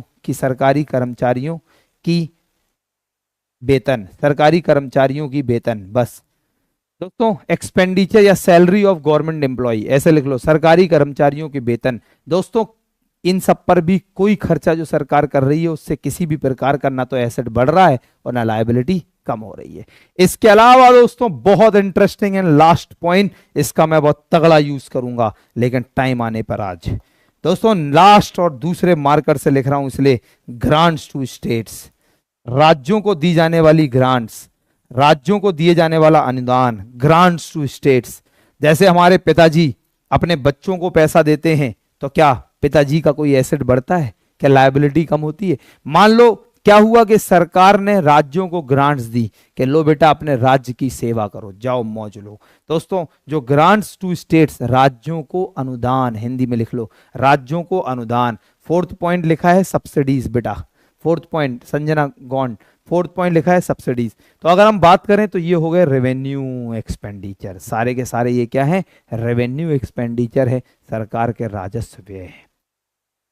इसी तरीके से अगर हम बात करते हैं दोस्तों कि कैपिटल एक्सपेंडिचर क्या है, तो कैपिटल एक्सपेंडिचर सरकार के वो खर्चे हैं कि अब सरकार अपना खर्चा तो करेगी लेकिन इस खर्चे से या तो सरकार के एसेट्स बढ़ेंगे या लायबिलिटी कम होगी। जैसे सरकार, हमारे देश की सरकार खर्च करती है सड़कें, रोड्स, डैम्स, बांधें, ब्रिजेस, पुल, सड़कें, बांध, पुल, मेट्रोज, हिंदी में भी मेट्रोज, हॉस्पिटल्स, हिंदी में अस्पताल, स्कूल्स, हिंदी में भी स्कूल्स, विद्यालय, स्कूल्स। दोस्तों रोड्स, डैम्स के निर्माण पर व्यय, के निर्माण पर व्यय, एक्सपेंडिचर ऑन, या फिर ऐसे लिख सकते हैं कि कंस्ट्रक्शन, बस construction of roads, dams, bridges, metros, hospitals, school. दोस्तों अगर मान लो हमारे देश की सरकार हमारे देश में ये सब पे काम पैसा खर्च कर रही है, सड़कें बनवा रही है, डैम्स बनवा रही है, ब्रिजेस बना रही है, बड़े बड़े हॉस्पिटल्स, बड़े बड़े स्कूल, दोस्तों ये सारी चीजें हमारे देश की सरकार बनवा रही है। राइट, ये सारी चीजें हमारे देश की सरकार बनवा रही है। यस, 1 2 3 4 5 6 7 8 9। लो दोस्तों अगर हमारे देश की सरकार अपना, थैंक यू सो मच अर्चना, अगर हम बात करें हमारे देश की सरकार ये सारे के सारे पैसे यहां पे खर्च कर रही है तो बताइए इनसे क्या हो रहा है? दोस्तों इनसे हमारे देश में व्यय तो हो रहा है, तो ये एक्सपेंडिचर तो लिखा है, लेकिन वो जो व्यय होगा उसका क्या होगा? दोस्तों व्यय से एसेट निर्माण, एसेट क्रिएशन, परिसंपत्तियों का निर्माण होगा, इसलिए कैपिटल एक्सपेंडिचर। दोस्तों आप लोग के मन में चल रहा होगा, जय हो, पूरा का पूरा कॉन्सेप्ट समझ गए। अब एक लास्ट टर्म है बस दोस्तों, paying back the loan amount, लिया हुआ ऋण वापस करना, लिया हुआ ऋण वापस करना, लिया हुआ ऋण वापस करना, लिया हुआ ऋण वापस करना। दोस्तों paying back the loan amount, paying back the loan amount, लिया हुआ ऋण वापस करना, paying back the loan amount. मेरे देश में मेरे क्लास के जो समझदार बच्चे हैं वो अपने आप समझ गए। दोस्तों मैंने थोड़ी देर पहले कहा था, पहले आप इसको समझे, लिया हुआ ऋण वापस करना, मैं गवर्नमेंट हूं, मैंने लोन लिया था, मैंने उठाया पैसा, खर्च किया, इसका मतलब मेरा खर्चा है एक्सपेंडिचर, लेकिन इससे मेरा क्या हो रहा है दोस्तों? मेरा लायबिलिटी कम हो रहा है। दोस्तों मैंने पहले कहा था ये पूरा का पूरा अभी जो स्पेस है वो रंग बिरंगा हो जाएगा, लेकिन आप आंख बंद करके जवाब दे देंगे। और साथ में कहा था मैंने कि मैं एक्सरसाइज भी करवाऊंगा। राइट, अब आप लोग दोस्तों टाइम आ गया उस एक्सरसाइज का, अपनी आंखें बंद करें और बस 4 शब्दों को याद रखें, राजस्व प्राप्तियां, आंखें बंद करें और याद रखें, राजस्व प्राप्तियां, इसका मतलब सरकार के पास पैसा तो आएगा, लेकिन ना तो एसेट कम करके ना लायबिलिटी बढ़ाकर। पूंजीगत प्राप्तियां, सरकार के पास पैसा तो आएगा, लेकिन या तो सरकार के एसेट्स कम हो रहे होंगे या लायबिलिटीज बढ़ रही होंगी। राजस्व व्यय, पैसा खर्च होगा, लेकिन ना तो एसेट्स बढ़ेंगे ना लायबिलिटी कम होंगी। पूंजीगत व्यय, सरकार के पास पैसा तो खर्च होगा, लेकिन उससे या तो एसेट्स बढ़ेंगे या लायबिलिटी कम होंगी। दोस्तों ये हमारे 4 शब्द हो गए। अब आप आंखें बंद करेंगे, फ्रैक्शन ऑफ सेकंड में आपका दिमाग जवाब देगा। अगर मैं कहूं स्कॉलरशिप, तो आपका दिमाग तुरंत कहेगा बताओ मुझे क्या कहा, बिना देख के ईमानदारी से बताना। मैंने कहा था मैं एक्सरसाइज भी करवा दूंगा, ऑफलाइन क्लास में होते तब जलवा दिखाता दोस्तों आपको कि अगर मैं कहूं स्कॉलरशिप तुरंत ऐसे, तो आप दिमाग अरे स्कॉलरशिप खर्चा है लेकिन एसेट वैसेट नहीं बढ़ रहा है ना लायबिलिटी कम, इसका मतलब रेवेन्यू एक्सपेंडिचर।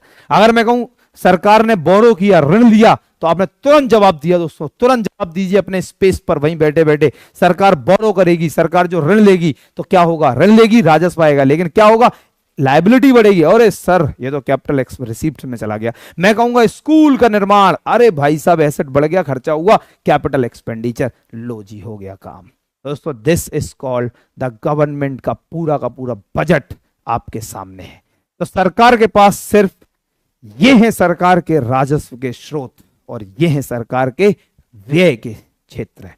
तो हर साल हमारे देश की सरकार कहां कहां से पैसा लाती है और कहां कहां पैसा ले जाती है, यह आपको समझ में आ गया। आइए दोस्तों प्रत्यक्ष किम प्रमाणम, और अब आपको बजट 2024 का जो इंटरिम बजट आया उसके अनुसार बताते हैं। राइट, ये सब आपने लिख लिया है तो आप हेडिंग लिखिए इंटरिम बजट 2024। हेडिंग लिखिए इंटरिम बजट 2024 और हेडिंग लिखेंगे हिंदी वाले अंतरिम बजट 2024। दोस्तों 2024 का इंटरिम बजट, और उसमें क्या सुनो वो भी हमें उसका थोड़ा सा पॉइंट लिखना है। 2024 का इंटरिम बजट लिखना है और मुझे आपको समझाना है, जरा ध्यान देंगे। हेडिंग लिख लो इसके बाद इंटरिम बजट 2024। आइए दोस्तों, मैंने आपसे कहा था कि सरकार ये है, तो मैंने आप लोगों से कहा था, अब आप हेडिंग लिखेंगे इंटरिम बजट 2024। राइट नाउ, तो खुश रहिए रिंकी, खुश रहिए सभी लोग, God bless you, God bless you.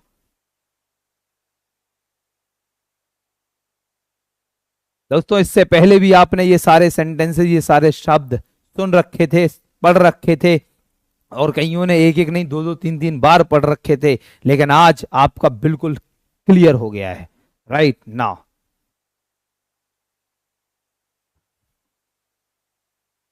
हाँ प्रतिभा, मैं पानी बैठ के ही पीने लगा अब। तो दोस्तों जरा ध्यान समझना, हमेशा जीवन में अच्छी बात माननी चाहिए। तो प्रतिभा कह रही है आपने मेरी बात मान ली और पानी बैठकर ही पीने लगे। अब मैं सोच भी लिया उसी दिन के बाद से। तो चलिए, लेकिन कभी कभी होता जोश में रहता तो एक आध से पैसे ले लेता, लेकिन जब ज्यादा पानी पीता तो बैठ के पी लेता। चलो दोस्तों इंटरिम बजट 2024 की बात करें। देखो दोस्तों जरा ध्यान समझना, ये जो 2024 लिखा है ना, इसका भी ट्विस्ट है जो कल मैंने समझाया था। अब मैं जब जुलाई में आऊंगा इस बजट को पढ़ाऊंगा, जुलाई वाला बजट, तो लिखूंगा 2024-25। ये भी दोस्तों यहां पर भी कुछ ना कुछ ज्ञान छुपा होता है। राइट ना, दोस्तों जरा ध्यान से समझना क्या है कि अब सरकार जब अपना बजट, और देखो ये 4 जातियों की बात करी इस बार बजट में सरकार ने, ये 4 सेंटर्स मैंने लिखे, या ये सरकार के 4 जातियां रही हैं इस बार। सरकार ने कहा हमारे हिंदुस्तान की 4 जातियों, 4 कास्ट पर हमारा बजट बेस्ड है। दोस्तों पहला था महिलाएं, दूसरा है यूथ, तीसरा है किसान, और तीसरा है किसान, और चौथा है गरीब लोग। दोस्तों जो बजट है वो प्रो विमेन, प्रो दोस्तों farmers, pro poor and pro youth budget है।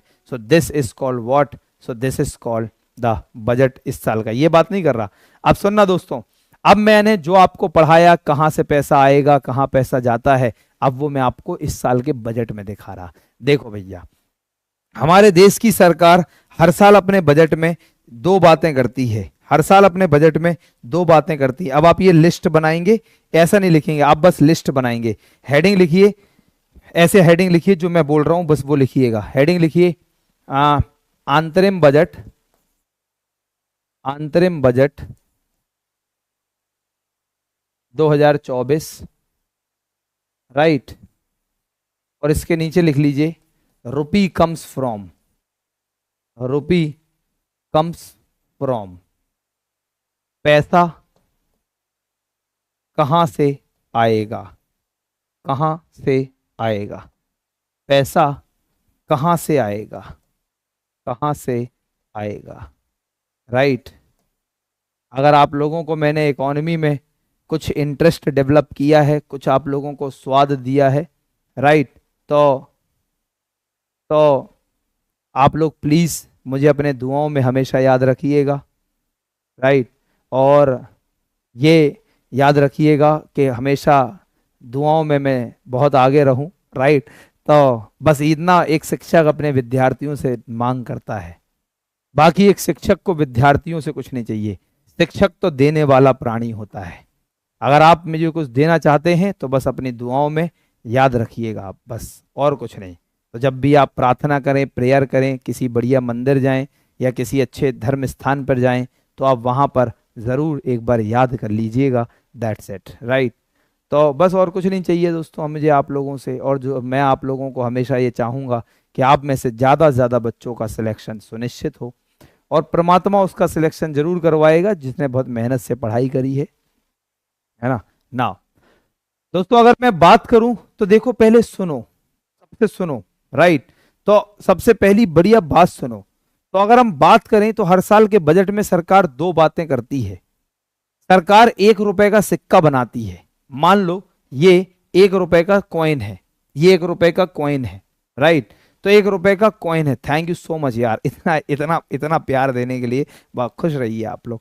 तो अगर हम बात करें, ये 1 रुपए का मान लो सिक्का है। सरकार कहती है रुपी कम्स फ्रॉम, समझना, 1 रुपए का सिक्का का मतलब है 100 पैसे, 100 पैसे का मतलब मान लो 100%। तो सरकार कहती है कि जो भी हमारा राजस्व है वो कहां कहां से आएगा, जरा ध्यान समझना। तो जैसे इस बार सरकार का जो बजट है, जैसे कि मैंने आपको अपने डिस्कशन में बताया था, इस बार जो सरकार का बजट है वो है 47,65,768। जो इंटरिम बजट सरकार ने पेश किया वो किया 47,65,768, राइट ना, 47,65,768। अब दोस्तों जो 47,65,768 है, जो सरकार के टोटल रेवेन्यू जो आने हैं, देखना टोटल रेवेन्यू, कुल प्राप्तियां नहीं दिख रहा, मैं बोल रहा जो भी सरकार के पास टोटल रेवेन्यू आने हैं, कुल प्राप्तियां वो आने हैं 47,65,768 रुपए के, राइट। तो दोस्तों ये आने हैं, जरा ध्यान समझना। ओके रौनक, खुश रहिए सब लोग। 47 लाख, प्लीज फोकस, 47,65,768 इतने रुपए का सरकार का बजट है। अब सरकार अपने बजट में क्या कहती है कि इतना रुपए कहां कहां से आएगा, एवरीवन, कहां कहां से आएगा। तो नंबर 1 लिखो, आपने ये लिखा रुपी कम्स फ्रॉम, कहां कहां से आएगा। अब इसके नीचे नंबर 1 ऐसे लिखते जाना। नंबर 1 यहां से शुरू करेंगे हम लोग। नंबर 1 यहां से कॉरपोरेशन टैक्स लिखते जाओ। नंबर 1 निगम कर, कॉरपोरेशन टैक्स, निगम कर, कॉरपोरेशन टैक्स। एक लाइन में निगम कर मैं आपको पढ़ा चुका था, याद करो। एक लाइन में निगम कर पढ़ा चुका था, याद करो दोस्तों। निगम कर के बारे में मैंने आप लोगों को पढ़ाया था कि निगम कर का मतलब है कॉरपोरेट टैक्स या कॉरपोरेशन टैक्स का मतलब क्या होता है। तो कॉरपोरेट टैक्स या कॉरपोरेशन टैक्स का मतलब होता है जो कंपनीज हैं अपने प्रॉफिट पे सरकार को देती हैं। तो सरकार ने कहा देखो भैया इस बार कॉरपोरेट टैक्स से 17% आएगा। तो यही आपके एग्जाम में क्वेश्चन बन जाएगा कि बजट, इंटरिम बजट 2024 के अनुसार, कॉमा, एग्जाम का क्वेश्चन अब शुरू होगा। इंटरिम बजट 2014 के अनुसार दोस्तों निगम कर से कितना राजस्व आएगा, 17%, 17%, राइट होता। और निगम कर के बारे में थोड़ा टैक्सेशन में बात करेंगे। आय कर, बहुत ही बढ़िया। और दोस्तों इस बार ये चेंज किया है। अगर हम पिछले साल के बजट की बात करें 2023-24, तो पिछले साल इनकम टैक्स और कॉर्पोरेट टैक्स दोनों का सेम अमाउंट था, दोनों का सेम था। इस बार सरकार ने काम किया कि इन कॉर्पोरेट टैक्स को कम कर दिया और इनकम टैक्स को इस बार बढ़ा दिया। क्यों, टैक्सेशन में बात कर लेंगे, थोड़ी बहुत मौका मिला तो। दोस्तों नंबर 2 आयकर, इंग्लिश में लिख low income tax. Income tax से आएगा 19%, राइट। तो याद रखिएगा, कभी कभी क्या आता है वो भी आप लोगों को बताएंगे, राइट ना, वो भी बताएंगे। तीसरा, कस्टम ड्यूटी होता क्या है बाद में पढ़ लेंगे, लेकिन फिलहाल कस्टम ड्यूटी जरा ध्यान समझेंगे। अगर हम बात करें कस्टम ड्यूटी, तो कस्टम नेक्स्ट सीमा शुल्क, कस्टम ड्यूटी हिंदी में सीमा शुल्क। अगर हम कस्टम ड्यूटी की बात करें सीमा शुल्क, तो सरकार ने कहा 4%, तो कस्टम ड्यूटी से जो आएगा वो 4% आएगा, 4%, right. Now apart of that union excise, ये होता क्या कस्टम ड्यूटी पढ़ेंगे दोस्तों, टैक्स वैक्स में पढ़ेंगे। नाउ एक यूनियन एक्साइज ड्यूटी, केंद्र उत्पादन शुल्क, ये भी अपन पढ़ेंगे और आज शाम की क्लास में ही हो सकता पढ़ेंगे या कल पढ़ेंगे। यूनियन एक्साइज ड्यूटी अगर मैं पहुंच गया तो पढ़ेंगे। यूनियन एक्साइज ड्यूटी, केंद्र उत्पादन शुल्क दोस्तों यहां से आएगा 5%, केंद्र उत्पादन शुल्क से आएगा 5%। एंड टैक्सेस नंबर 5, जीएसटी में, जीएसटी से आएगा दोस्तों 18%, जीएसटी से आएगा 18%, राइट, जीएसटी से आएगा 18%। दिमाग लगाओ ध्यान से सुनो, राइट, दिमाग लगाओ ध्यान से सुनो। अगर हम बात करें इन सब, नो नो नो नो, यहां से ये income tax, corporate tax, custom duty, union excise duty, GST, दोस्तों ये देखिए भैया, इन सब से जो पैसा आ रहा है, इन सब से जो पैसा आ रहा है भैया, उसी को तो नाम दिया अपन ने, क्या नाम दिया, अरे मेरे भैया आ जाओ ज्ञान लो, इन्हीं को तो नाम दिया मैंने, क्या, सभी प्रकार के कर। एक एक पॉइंट समझाऊंगा, सभी प्रकार के कर, टैक्स रेवेन्यू रिसीप्ट, कर राजस्व प्राप्तियां। तो दोस्तों इस बार हमारे देश की सरकार ने कहा कि हमारा जो टोटल राजस्व होगा, अब आप इसे काउंट करेंगे, देखिए इसे काउंट करेंगे, मैं पूरा एनालिसिस कर रहा हूं दोस्तों, सुनिएगा, काउंट करो इसे जल्दी से, 5 4 9 9 18 10 28 28 7 35 10 35 10 45 45 और 45 और 20 कर लो, 45 और 20 65 और 65 में 2 कम कर दो 63। दोस्तों इनसे सरकार के पास 63% रेवेन्यू आ रहा है। चेक करना मेरी कैलकुलेशन गलत तो नहीं है। 9 1 10 6 16 4 20 5 25 8 5 13 25 और 25 और 8 33 3 हासिल आई 3 3 3 4 5, देखिए क्या 6, सही है दोस्तों। क्या 63% आया क्या? यस 63। दोस्तों अगर हम बात करें तो देखो सरकार ने कहा इस बार जो भी हमारे पास पैसा आएगा, प्लीज सुनो, सरकार ने कहा जो भी इस बार हमारे पास पैसा आएगा 2024 में, वो 63% पैसा सिर्फ टैक्स से आएगा, 63% पैसा सिर्फ टैक्स से आएगा। और दोस्तों नोट कर लो, पेपर में छपा हो सकता है क्वेश्चन, इंटरिम बजट 2024 के अनुसार कॉमा सर्वाधिक राजस्व किस कर से प्राप्त होगा? तो आयकर, यह है आपका आंसर, आयकर। याद रखना पेपर का सवाल छपा है कि सर्वाधिक राजस्व कहां से आएगा? आयकर से। तो सर्वाधिक राजस्व, the source of maximum revenue of the taxes, किस कर से सर्वाधिक राजस्व आएगा? दोस्तों याद रखना टैक्सेस में इनकम टैक्स, राइट। और अगर आ जाए कितना तो 19%, राइट। पिछले साल सबसे ज्यादा जीएसटी से सरकार ने एस्टिमेट किया था। अब याद करो बजट की पहली लाइन अनुमानित राजस्व है, तो ये एस्टिमेशन है, अनुमान है कि इतना लेकर आएंगे। और भैया अभी इतना नहीं, आगे सुनो, अब आगे सुनो क्या लिखा, पढ़ो क्या लिखा, रुको ये सब हो गया, अब पढ़ो आप क्या लिखा। मैं इसको मिटा रहा, 63% आपने कर लिया, बस इतना मैं हटा रहा। यहां देखना भैया, देखो मौज लो मौज, देखो भैया पढ़ो क्या लिखा, लो नॉन सॉरी ये वाला पढ़ो, non tax revenue receive, non tax receipts. दोस्तों सरकार से भी कई बार गलती होती है, ये देखो सरकार की गलती है, तभी एग्जाम से भी गलती हो जाती है। ये जो इमेज मैंने ली, मैंने ये सरकार के वेबसाइट से उठाई, और सरकार जल्दी में थी इसका मतलब, तो सरकार के बंदे ने टाइपिंग एरर कर दी दोस्तों इस बार यहां पर। अब देखो मैं अपने बच्चों को कैसे सही समझा सकता हूं जब सरकार भी गलती करती है कई बार, है ना। तो देखो यहाँ पर ऋण की जगह यहाँ पे आप कर लो, अपन तो बहुत होशियार है ना, सरकार से भी ज्यादा होशियार बना दिया मैंने आपको। कर भिन्न, तो जैसे ऋण की जगह यहाँ लिखना चाहिए सरकार को कर, कर भिन्न प्राप्तियां, और पूरा लिखना चाहिए सरकार पागल है सरकार। यहाँ पे एक वर्ड और भूल गई सरकार, non tax revenue receipts.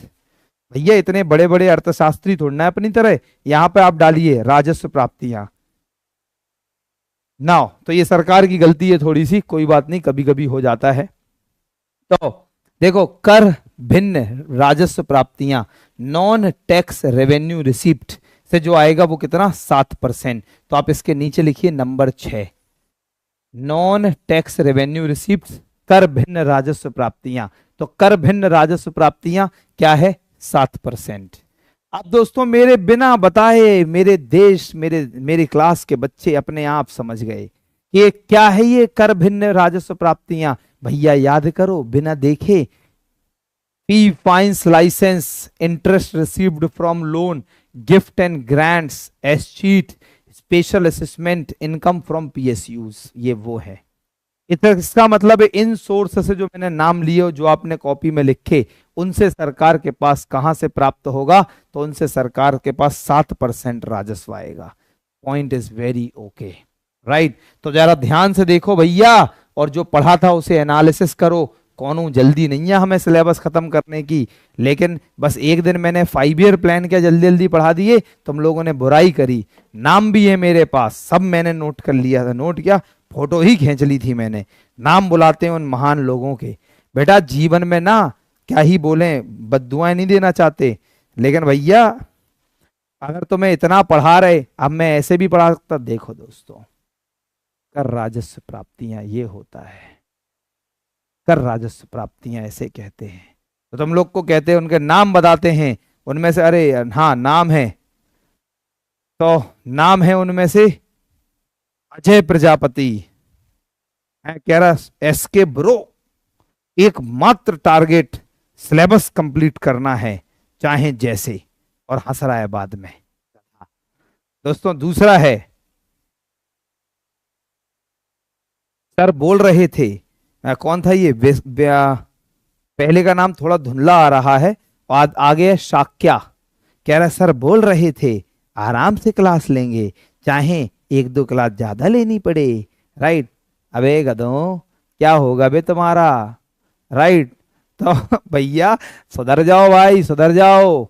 Words travel in the universe, always remember my statement, words travel in the universe. हमेशा अपने जवान से जो शब्द बोलो, वो सोच के समझ के बोलो।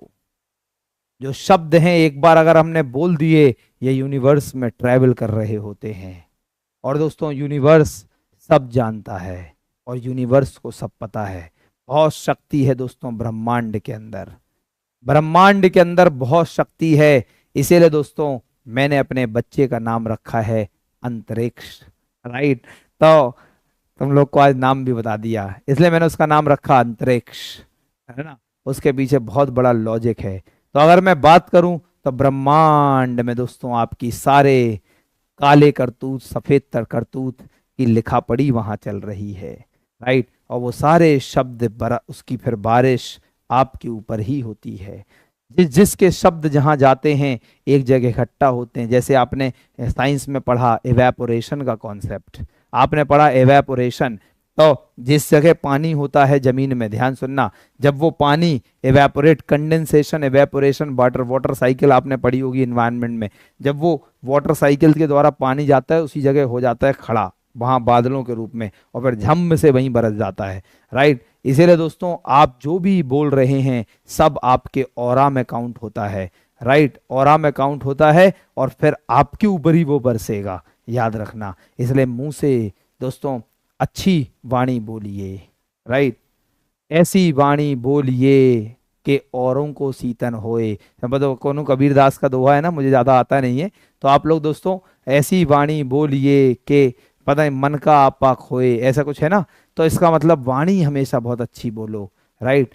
कौन एक साक्या है, नाम ही देख लो उसका, फिर वो कहेगा क्या बोल रहे हैं, ऐसे बोलना नहीं चाहिए मुझे,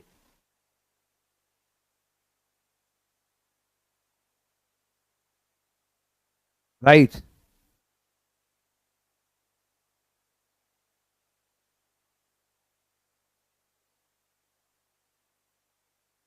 राइट।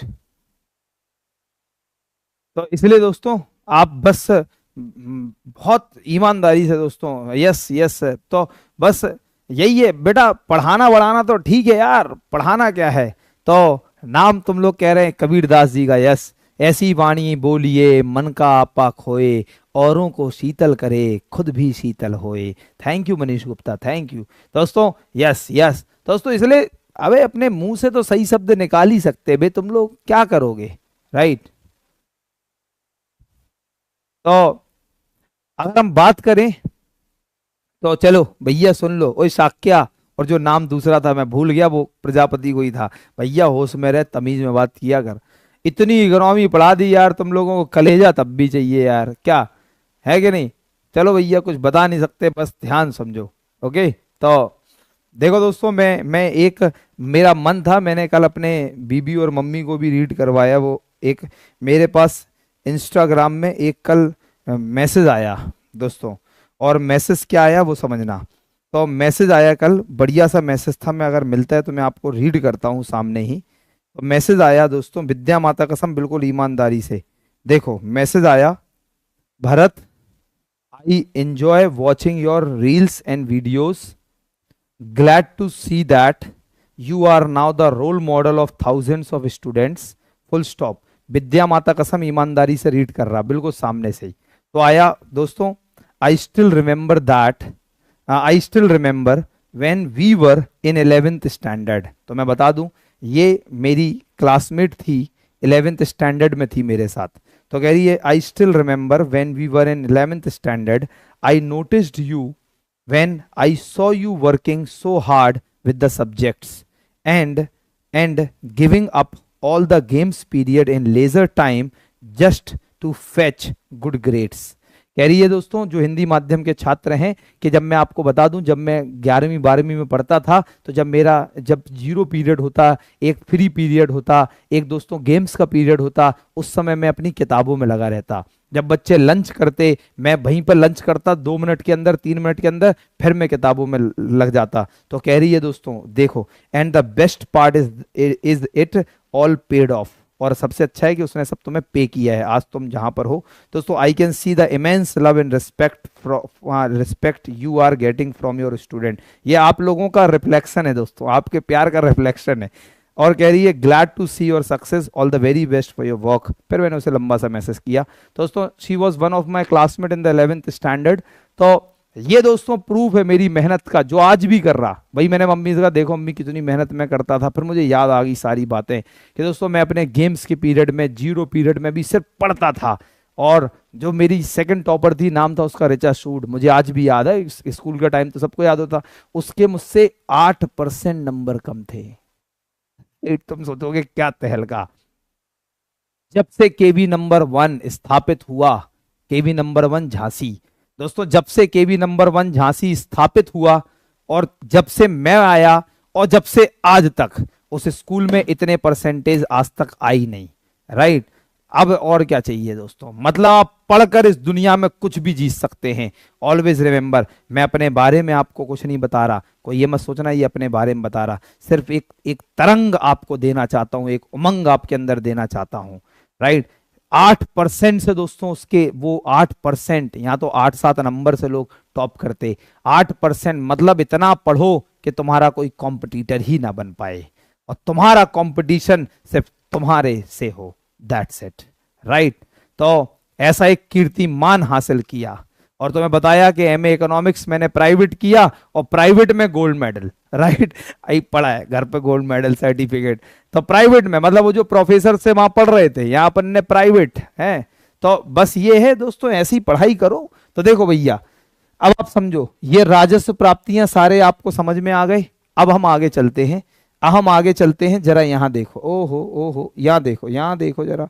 नाउ अब आप इसके नीचे लिखोगे तो आप जरा समझो, जो राजस्व प्राप्तियां हैं वो कितने परसेंट की हैं। तो समझना, 63% आया था क्या, 63, हाँ, और 7 70। देखो, तो राजस्व प्राप्तियों से इस बार सरकार के पास 70% पैसा आएगा, ठीक है। अब इसी के नीचे लिखते जाना 7वां, मेरे पास जगह नहीं है इसलिए मैं लिख रहा हूं 7वां। तो आप लिखो बोरोइंग्स एंड अदर लायबिलिटीज, या बोरोइंग्स अकेला लिख लो चलेगा, बोरोइंग्स ऋण। तो सरकार ने कहा ऋण से आएगा 28%। बहुत ज्यादा ऋण लेती है हमारी सरकार, 28%। दोस्तों आओ रटो कुछ नहीं, जो पढ़ा उसे देखो। ऋण से कितना आएगा, ये लो दोस्तों, ये पूरा हो गया था, ये पूरा हो गया था। ऋण डेट कैपिटल रिसीप्ट, ऋण से दोस्तों ये वाला हिस्सा भी हो गया, ऋण ये वाला हिस्सा भी हो गया। आ जाओ बेटा, तो ऋण से कितने परसेंट आएगा दोस्तों, हमने कितना परसेंट देखा, 28%। अब पढ़ो दोस्तों क्या लिखा, अब मैं यहां थोड़ा सा मिटा रहा, ये सब आपने तो लिख ही लिया। आ जाओ पढ़ो इसे, क्या लिखा, ऋण भिन्न पूंजी प्राप्तियां, नॉन डेट कैपिटल रिसीप्ट मात्र 1%। तो आप नंबर 8 में लिख लो, नॉन डेट कैपिटल रिसीप्ट ऋण भिन्न पूंजी प्राप्तियां 1%। तो 28 1 29, 1%, 28 और 1 29, राइट, 28 और 1 29। तो ये है हमारे सरकार का।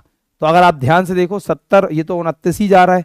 तो सरकार ने कहीं ना कहीं थोड़ी सी गलती कर दी अपने बजट में इस बार। ये मैंने नहीं बनाया सरकार, ये तो हमने कैलकुलेशन में कुछ गलत किया होगा, ये यहाँ हो गई। तो 8 4 12 और 5, 12 5 17, 17 और 7 24, 24 और 6 30 और 3, 30 और 3 33, सही है, 63 ही है। 63 और 60, 7 70। तो दोस्तों यहाँ या तो 29 होना चाहिए, यहाँ या 2 होना चाहिए। ये सरकार की गड़बड़ी है, लीव इट ऑफ, वो अपन कैलकुलेट कर लेंगे। लेकिन बस आप इतना ही समझ लो, कि इतना ही समझो कि 28% ये दिया, 1% ये दिया। अगर हम ध्यान से देखें, आओ थोड़ा सा इससे भी समझ लेते हैं। ये मैंने नहीं बनाया, ये सरकार ने दिया, रुपी कम्स फ्रॉम। देखो इतना गंभीर होना चाहिए कि अपने कॉन्सेप्ट। अब आप इसका अगर ज्यादा घर पे बैठ के आप ये लिखे सारे, रेवेन्यू रिसिप्ट इतना है, कैपिटल रिसिप्ट इतना है, और कैपिटल रिसिप्ट में सब कुछ लिखा है। तो देखो सारे वर्ड पढ़ो, राजस्व प्राप्तियां, पूंजी प्राप्तियां, ये देखो ये चारे सब सारे वर्ड क्लियर होने चाहिए आपके सामने। पढ़ने के बाद इतना काफी है, पढ़ने के बाद इतना काफी है, राइट। तो दोस्तों 1% कम है, वो सरकार की गलती है, अपनी क्या। तो ये तो वहां कुछ गलत होगा, या मैं थोड़ा सा टाइम लेता हूँ, टाइम के लेता हूँ। आप इनको कैलकुलेशन है ये पढ़ लेना, इनको पढ़ लेना, ये निकाल लेना। 47,65,768 का कितने परसेंट इतना होगा, 17,64,494। और 47,65,768 का कितने परसेंट ये होगा, और आप अपने उससे मैच कर लेना, राइट ना। तो 1% या तो 29% बोरोइंग्स होगा, इसे आप देखना बोरोइंग्स। फिर आप देखना बोरोइंग्स में कितना, ये 16,85,494 बोरोइंग्स से कितना परसेंट निकल के आ रहा है, तो वो कर लेंगे ना। तो ये मैंने सरकार से चार्ट उठाया, ये मेरा चार्ट नहीं है। चलो लीव इट ऑफ नाउ, आगे चलते हैं दोस्तों। आप नेक्स्ट हेडिंग लिखेंगे रुपी गोस टू, नेक्स्ट हेडिंग लिखिए रुपी गोस टू, रुपी कहां जाएगा, रुपी गोस टू, जल्दी, रुपी गोस टू, रुपी कहां जाएगा, रुपी गोस टू, कहां रुपी जाएगा, रुपी गोस टू। इसी तरह से हर साल सरकार अपने टोटल एक्सपेंडिचर का बताती है कि कहां से कितना पैसा कहां कहां खर्च होगा, राइट, कहां कहां कितना पैसा खर्च होगा। कौन पूछ रहा था वो कहां है, तो नंबर लास्ट है ना ये, ऋण भिन्न पूंजी प्राप्तियां, नॉन डेट कैपिटल रिसीप्ट 1%। अभी फिलहाल 1 लिखो, क्लास के बाद मैं खुद इसे कैलकुलेट करूंगा अपने उससे, और आप लोग को शाम को बताऊंगा। लेकिन फिलहाल आप इसे देखिए, ये कभी ऐसी गलतियां कभी सरकार करती नहीं है, लेकिन मुझे लग रहा है इससे दिख रहा है कि सरकार ने कितने जल्दबाजी में काम किया है, राइट, देखेंगे।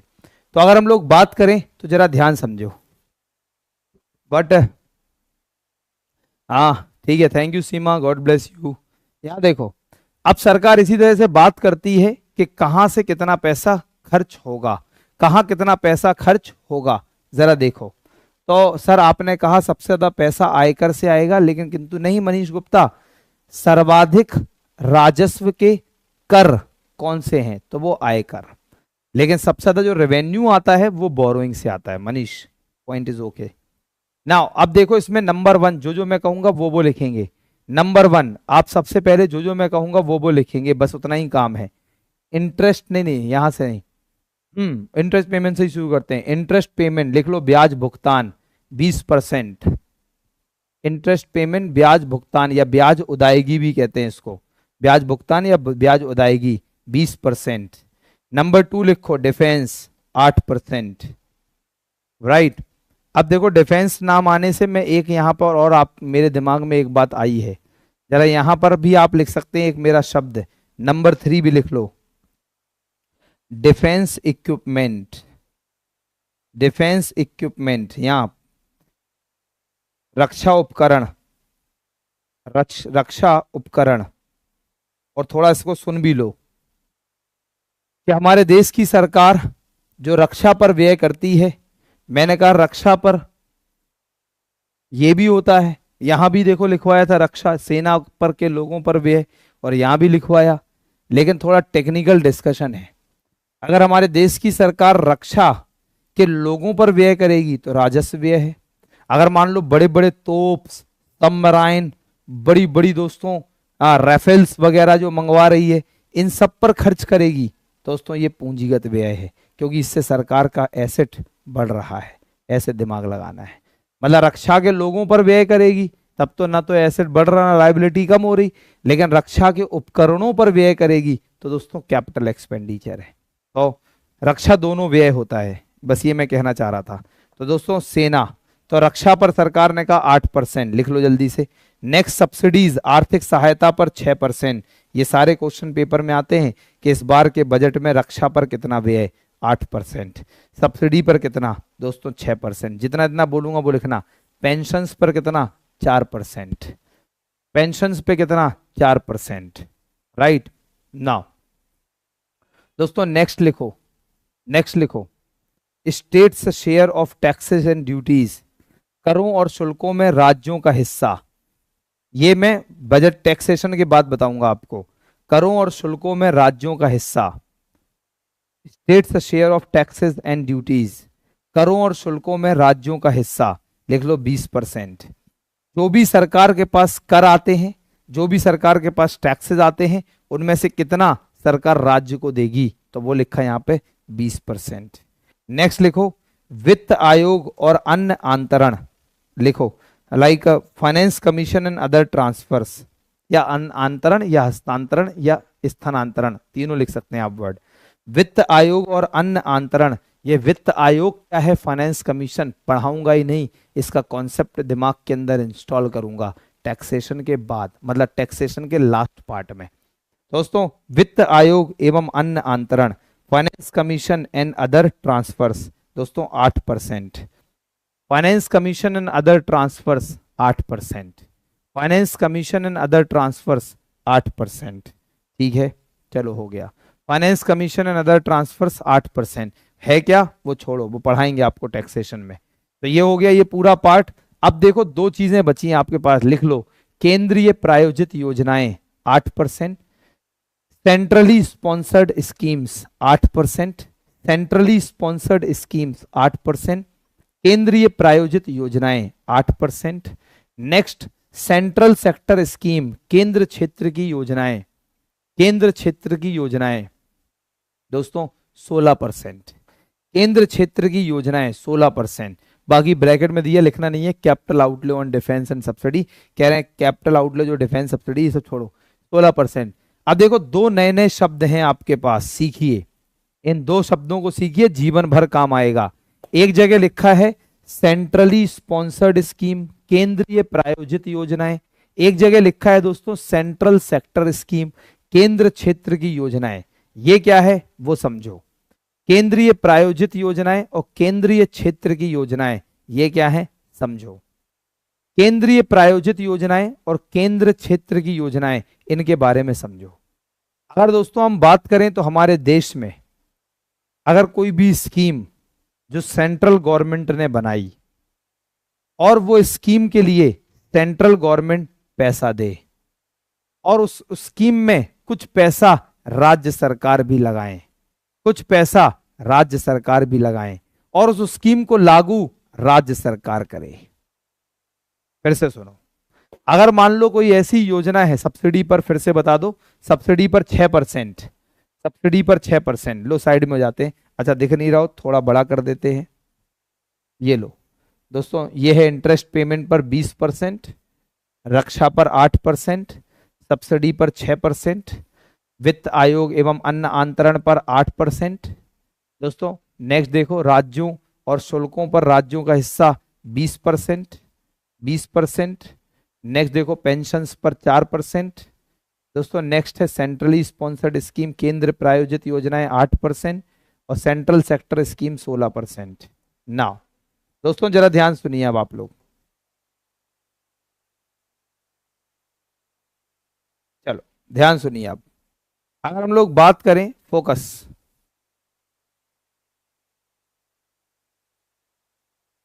चलो फोकस, फोकस फोकस।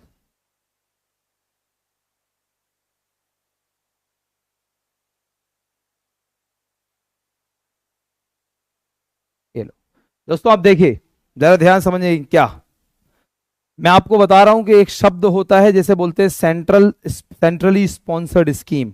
मान लो दोस्तों हमारे देश की, अरे रुक जाओ यार, अभी ये अन्य एक्सपेंडिचर भी है 9% का। अगर हमारे देश की सरकार, मान लो हमारे देश की सरकार जो भी पैसा खर्च करती है, अरे सुनो यार स्कीम्स, हाँ मैं वहां था कि अगर मान लो कोई ऐसी योजना है, कोई सरकार की स्कीम है जिसमें पैसा खर्च सरकार ने किया, पैसा खर्च सरकार सेंट्रल गवर्नमेंट दे, कुछ पैसा राज्य सरकार भी दे, राइट, और स्कीम को लॉन्च राज्य सरकार करे या लागू राज्य सरकार करे, राइट। दोस्तों अगर हम बात करें ऐसी कोई योजना जिसमें पैसा केंद्र सरकार दे, योजना केंद्र सरकार बनाए, पैसा केंद्र दे, कुछ पैसा राज्य भी लगाए और राज्य उसे लागू करे, ऐसी स्कीम को बोलते हैं centrally sponsored scheme.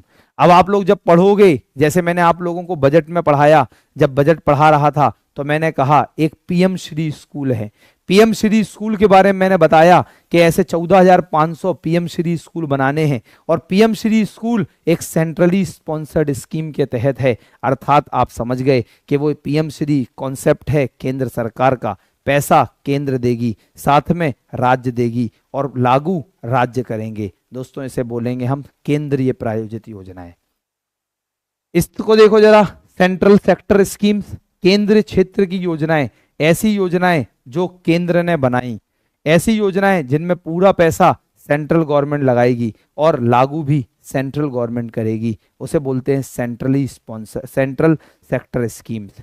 Centrally sponsored, आपने कभी स्कीमें पढ़ते होंगे, योजनाएं, तो आप पढ़ते होंगे लिखा होगा 80-20, आप पढ़ते होंगे 60-40 का रेशियो लिखा होता, 50-50 लिखा होगा, north east areas and hilly areas, north east states and हिली स्टेट्स, उत्तराखंड हिमाचल, इसमें 90-10 आपने ऐसे पढ़ा होगा। तो ये क्या है, वो स्कीम हमेशा जब भी पढ़ो 50-50, 60-40, 90-10, 80-20 जो भी, तो वो हमेशा सेंट्रली स्पॉन्सर्ड स्कीम होंगी। तो सरकार ने कहा ऐसी योजनाओं पर हम करेंगे सेंट्रली स्पॉन्सर्ड पे 8% और उस पर करेंगे 16% और लास्ट में डाल लो अदर एक्सपेंडिचर पर 9%। दोस्तों ये है हमारे सरकार के पूरे व्यय का पूरा हिसाब किताब। दोस्तों आज की क्लास में हमने क्या पढ़ा, तो आज की क्लास में हमने पढ़ा कि सरकार के पास कहां से पैसा आता है और वो पैसा कहां कहां जाता है।